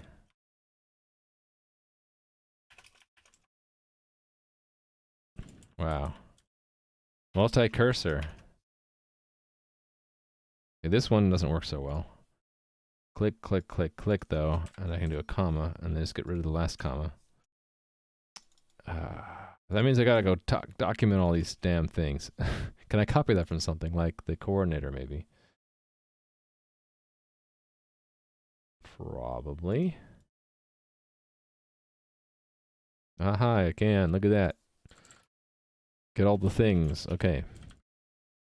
And then one thing we didn't need is assets. All right. Just need to fix the indentation here.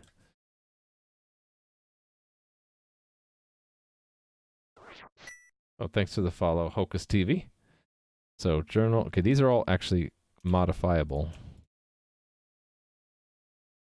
Because if we have a snapshot, we're going to read it. Do I have a read JSON? Read. Do I not have a read file from JSON? I must have that somewhere. I have a write, though. I don't have the corresponding read. Let's steal it from wherever we put it. Yeah, let's just take it from here. I'm just lazy. I should put this in a common utilities area. Okay, now we have it. So go back to start journal. And we're going to read it. So read JSON from file. Latest snapshot file. Auto latest snapshot equals. And then here's where I'm going to grab the serial number. Where am I going to put the serial number? Make it a global variable?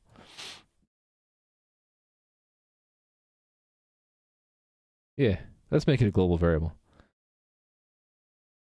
Let's put it here. Size T. Game serial number.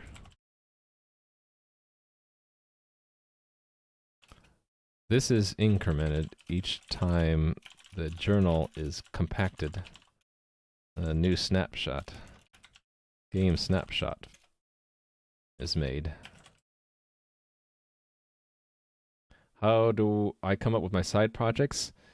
I don't actually have side projects right now because I'm totally focused on getting this game going. But in the past, when I had side projects, it was whatever I wanted to learn. So, for example, I would make a list of things I want to learn, like topics to research. You know, just things I either related to other projects or just stuff I was interested in, like how do you write a Twitch bot, right? And yeah, right, to come up with these, I guess what I was just saying. Things that I feel would be not too difficult to do in like a month or less, and things I just either want to learn something more about or that I need for something else. That's how I come up with my side projects. But these days, most of it is geared towards what do I need to make this game I'm working on. So, and this is a pretty complex project that's going to take a while. So I don't really have any other side projects. Okay, game serial number. We're going to read that from here. So game serial number equals latest snapshot. And we're going to invent the thing here. Game serial number. Well, okay. Maybe not serial number. Let's call it game journal generation. That sounds more grandiose, doesn't it? Yeah, let's call it that. All right. Once we know that, then next time we make a new snapshot and journal, we'll use that number. In the meantime, I just want to deserialize it, don't I? So I go to each of the game objects, configuration, and ask it to deserialize from. And now here I need to be careful. It depends on what. Wait a minute, does the executor do this? What calls deserialize? Maybe nothing does. So what calls serialize? Okay, this make snapshot. Maybe I need to be telling the executor to load from snapshot. I want to get this done quick, so to make it clean, I'll do this later. So move deserialization calls into the executor. Right now, I'll just put it into the main, so it's the inverse of this. That's the format of our snapshots. So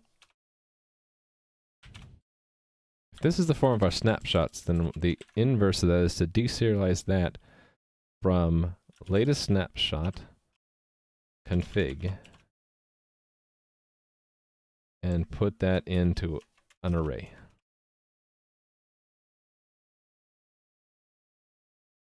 Hey there, Shaked. How's it going?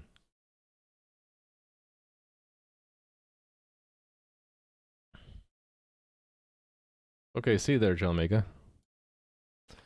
Okay, 3 more things I gotta deserialize. So players. I don't know if I'm smart. I'm just doing my work. So players, tickets, and mail.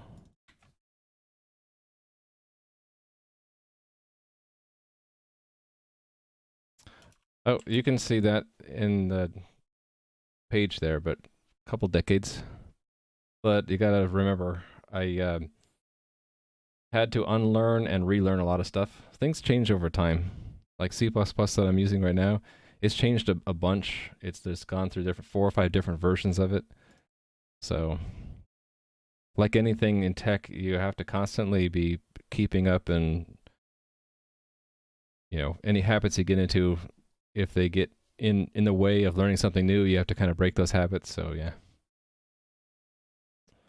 Okay, that's if we have something to start with. If we don't, I'm setting it to 0, right? No, actually, it's already set to 0 by default. I don't need an else. So thanks for the follow, Simuleos. How are you doing? I was wondering if how your algorithm stuff is going.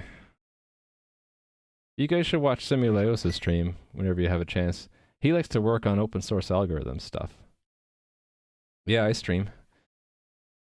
I think I once mentioned in your stream I had a lot of fun working on a couple algorithms a while back, and I gave you a link to it. I don't know if you ever looked at it, but I like to write stuff from scratch in my stream for what I'm doing, and a couple algorithms I had fun doing, where I did different hash functions, and I did hash-based message authentication codes, and then more recently I did PBK DF2, which is what Facebook should have been doing to hold on to their passwords. So I don't know if that's interesting to you, but I thought I might mention it. All this stuff is in my GitHub. And I have notes on all the streams that I did that work on. But yeah, Simuleos likes to... you archive, or you just maintain and look into all sorts of different algorithms? Or something like that? There's always something new and fun and interesting on your channel when I stop by. Yeah. So I'm into a few algorithms. Oh, it was Raft. That's the one I think I mentioned to you. I use that quite heavily for what I'm doing. What I'm working on, if you don't know, is the platform for a multiplayer game where you'll play from a web browser and connect in through WebSockets to a cluster of servers. And not just one server, but many, but each one has a copy of the game. They track each other through that consensus algorithm, so that might be interesting to Simuleos. The consensus algorithm allows each copy of the server to have exactly the same information. So they go lockstep. So for example, here's the sequence of changes to the game that one server saw, and then here it is from the second server, and it's identical. Pure and identical. If it was ever not identical, it meant I would have a bug. So the whole purpose of that is that if the server this client is talking to were to crash, the client can just immediately go to connect to another server, and then no data would have been lost, except perhaps the very last thing the client asked the server to do. So, oh, hey there, Crumpet. How are you doing? I missed your last stream, I think. Which book do I recommend to read, Shaked? For C++, I need to link this. I mean, make a command for this, but I recommend Modern Effective C++ by Scott Myers. This one's a great book. It's broken up into smaller chapters that you don't have to read it cover to cover. You can look at what's interesting to you, like if you want to know what vector does, or what map, or something else like a shared pointer or something. You just look up the chapter in there, and Scott Myers has written a bunch of other books. He's a kind of an authority in how to write good C++ code, so I definitely recommend that book. I need to make a command for that. That's for C++. For general programming, I don't know if there's any one book. Programming is a very, very large domain of knowledge, so I would say first focus it down to what are you going to want to use the programming for. For C++, Scott Myers' book is fine. But let's say you were interested in doing web programming. I would probably point you to an HTML, CSS resource like the Mozilla Developer Network or something like that. All right, I'm trying to finish this up so I can go eat dinner. The last thing on the plate today was to... where's today? 151? I'm trying to... whenever the game decides to make a snapshot, it's got to increment the serial number of the game, make new journal and snapshot files, and then continue. So this is when the game first starts up. We look to see, is there a latest snapshot? If there is, we load the game from that snapshot. We record our generation number because we're going to use that. Every time we make a new snapshot, we're going to name the new files with that generation number +1 and then increment it. Okay, so in this case, we're always loading from the latest journal file, I think. But in addition to this path, we also have to tell it the base index. So the base index is 0 if there's no snapshot. So actually I can just do the same thing here, right? I can say size t base index is 0, but if we have a snapshot, we get base index from it, and that is stored here, last index. So that's latest snapshot, last index. And we pass it here. So that covers us when the game starts, and then when we're asked to make a new journal, we're going to want to take our game serial number and name it after that. So should I just cheat and use sprintf? I think I will. And then this would be journal file extension. So let's do 4-digit numbers. Oh, why stop at 4? Let's do 8. That'll last us for 10 million generations of the game, right? Why not? We can use those characters. So it'll be game journal generation +1. Actually, if I do that, and that's an int, let me make doubly cautious here.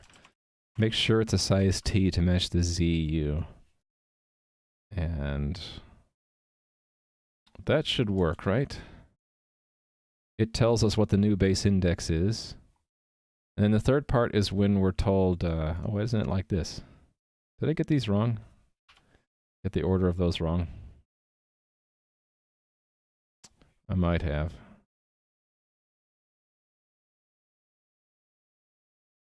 Does not take 5 arguments. I must have screwed something up. Oh, it takes 6, because that's not supposed to be there. That's why. That book? Let me look. That, you have to make sure it's the latest edition. That doesn't tell me what edition it is. I think it is because it says modern in it. See, Scott Myers wrote books on C++ that were like 15 years ago, and the latest ones, I think he's been putting the word modern in there. So yeah, great book. I actually wish I knew more books, but that one's a good one if there's nothing else. Yeah. So, read file from JSON not declared? What? Oh, it's declared down there. So I have a chicken and the egg problem. How about I just move these around? I could forward declare them, but why bother? I'll just move them. They're free functions. They're free to move, right? Okay. Now the on snapshot needs to be updated too. So this always writes to the new snapshot file. Instead, we have to... I know what. Let's bookmark that position. Go back to new journal. Where was that done? New journal. Make new journal. Actually, let me just pre-increment this. That makes it a little bit easier. Let's pre-increment that because I need to use the same number down here. Actually, let's just do this. And this becomes snapshot file extension. And don't pre-increment because it's going to ask to make the new journal, and then on snapshot actually does the snapshot. And then at what point do I want to actually rename the files? I think, was it? Let's see where that was done. It was right here. Publish. So it is on snapshot. So here's where we want to do it. We want to write it, and then once it's written, then we want to rename. We want to swap the names of the files around. Oh, wait a minute. That's right. I had reserved a new file for this, right? New snapshot file. Exactly. So it's not this at all. It's just that. Oh, but I'm gonna want this to replace the old snapshot file, right?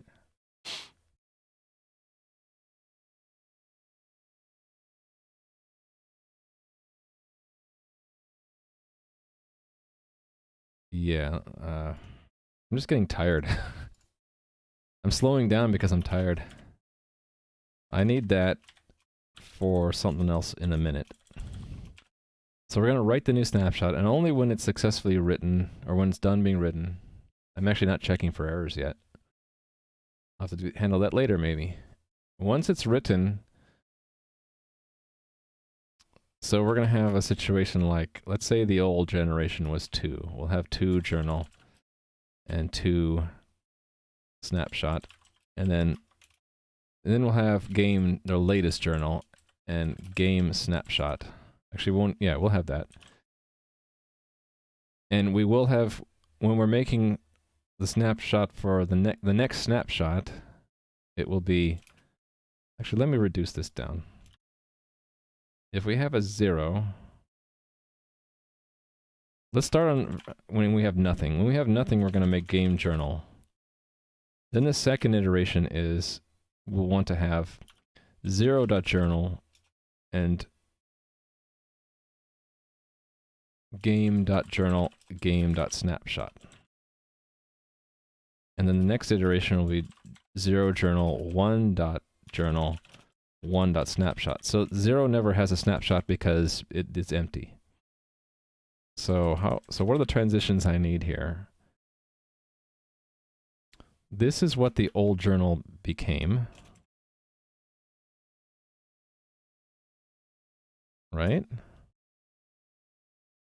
And this is what, in this step, it became.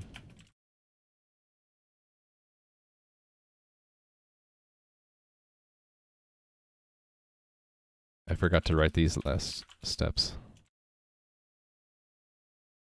And this is what game snapshot what became.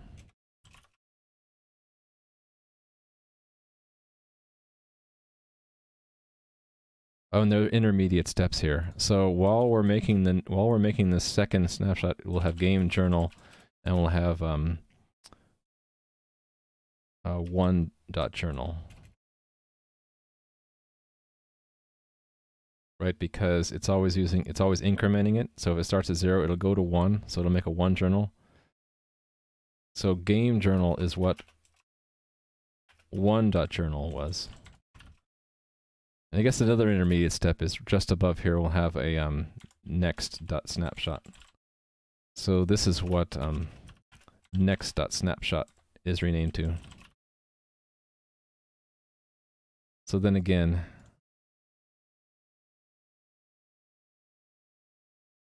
let's say those are the intermediate files added. Here the intermediate files would be 2.journal next.snapshot.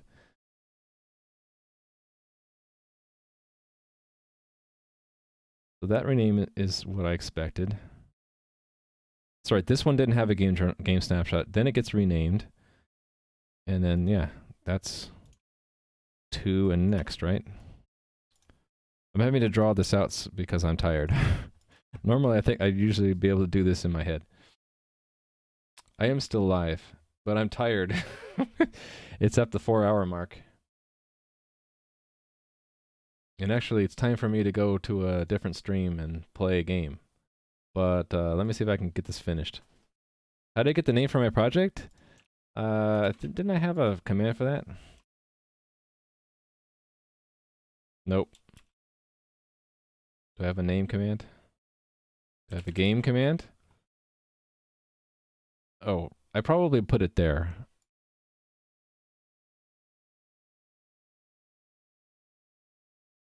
Do I have the name here?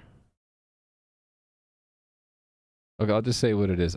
I came up with the name because I couldn't find a good name in English that wasn't taken by something else. So my idea was pick a phrase which it relates to one of the game ideas I had, which was all worlds or all realms, because I have this idea that the game can have multiple worlds that you have to go from one place to another through gateways. And I just took that phrase and I looked it up. What is it in Latin? Because it turns out people don't take Latin words when they reserve names for things. So there's a little secret there, but no one had the website. No one had used the name for anything else, so I took it. Yeah, and I use OneNote for all my notes. You can get to here through that link. So I keep track of my plan for every day. So all 154 streams, except for the first one, which I was a noob. I didn't know what I was doing. I have a plan and I have notes for everything in that OneNote. Let me just finish this up and then I can end the stream. So there are basically up to 4 renames that I need to do, and I'll always do at least 3 of them. Is this the correct order? I'm just gonna right now keep it simple, and that I'll assume that I don't need to worry about a crash between renames. So that means I need to have 3. I already have a file here. That's this one. So I need 3 more files. So I need old journal, and I need new journal, and I need old snapshot. And we just need to give them names. So the old journal file, I'm gonna be using this form, I believe, for all these 3. The old journal file is the old game generation, right? Because we've already incremented it. Oh no, hold on, this one's easy. It's just latest journal file. The old snapshot is the same kind of thing. Okay, have fun with that, Shaked. I hope that you enjoy it. The book was Effective Modern C++ by Scott Myers. That's a great book if you want to learn tips in C++. Learn latest snapshot file. Okay. And then the new journal file, I need this construction then. This one.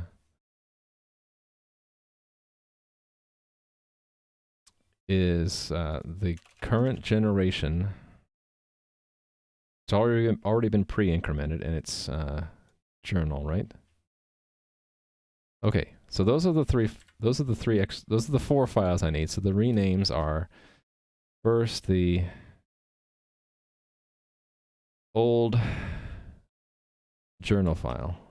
So we're going to rename, move that to, and the construction is this form, but with the previous generation. The second one is if it exists. So if old snapshot file is existing,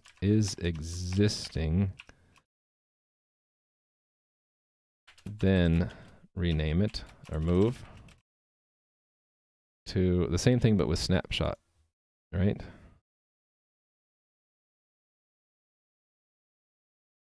Yes. And there is no zero. That's why there's no zero snapshot. Snapshot file extension. Okay, the third one is rename the next journal, the new journal, to have the latest journal name. And the final one is the snapshot. So snapshot file. Like, let's be consistent here. This is new snapshot file. So there's new snapshot, old snapshot, new journal. New snapshot file. Move.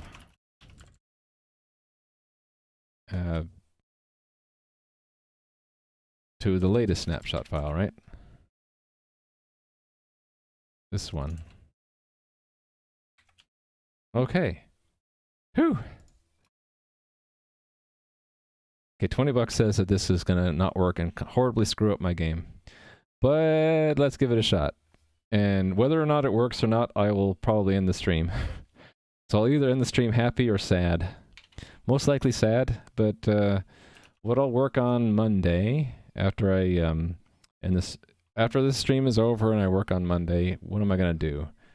Probably address any problems that I don't get to over the weekend, and then what's after this? What am I doing after this? Let's see my Trello. Oh, I'm probably integrating the S3 stuff, right? Yeah, I think anything left up in this snapshotting stuff, and then I'll do S3 stuff and game statistic tracking on Monday. Actually, everything else is done other than the legal stuff, so I might be on track to start switching to game dev. All right, let's see if this works. I'm delaying the inevitable. Let me just do it. Let's do it. There goes nothing. Oh, I need to make sure that that there are no, like, weird files left around. These files go away, right? So let's just remove them from all the files in the cluster so I don't get myself confused. We should start seeing files with different serial numbers showing up there. Okay, here goes nothing. I hit the button.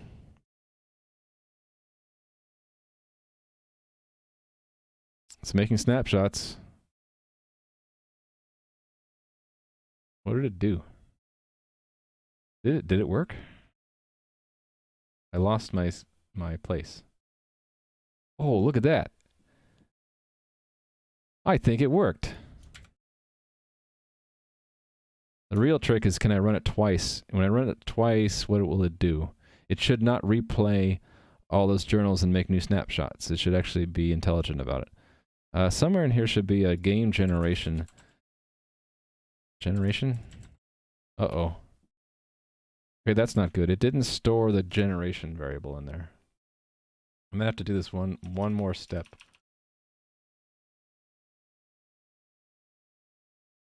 Game journal generation. Did I store that?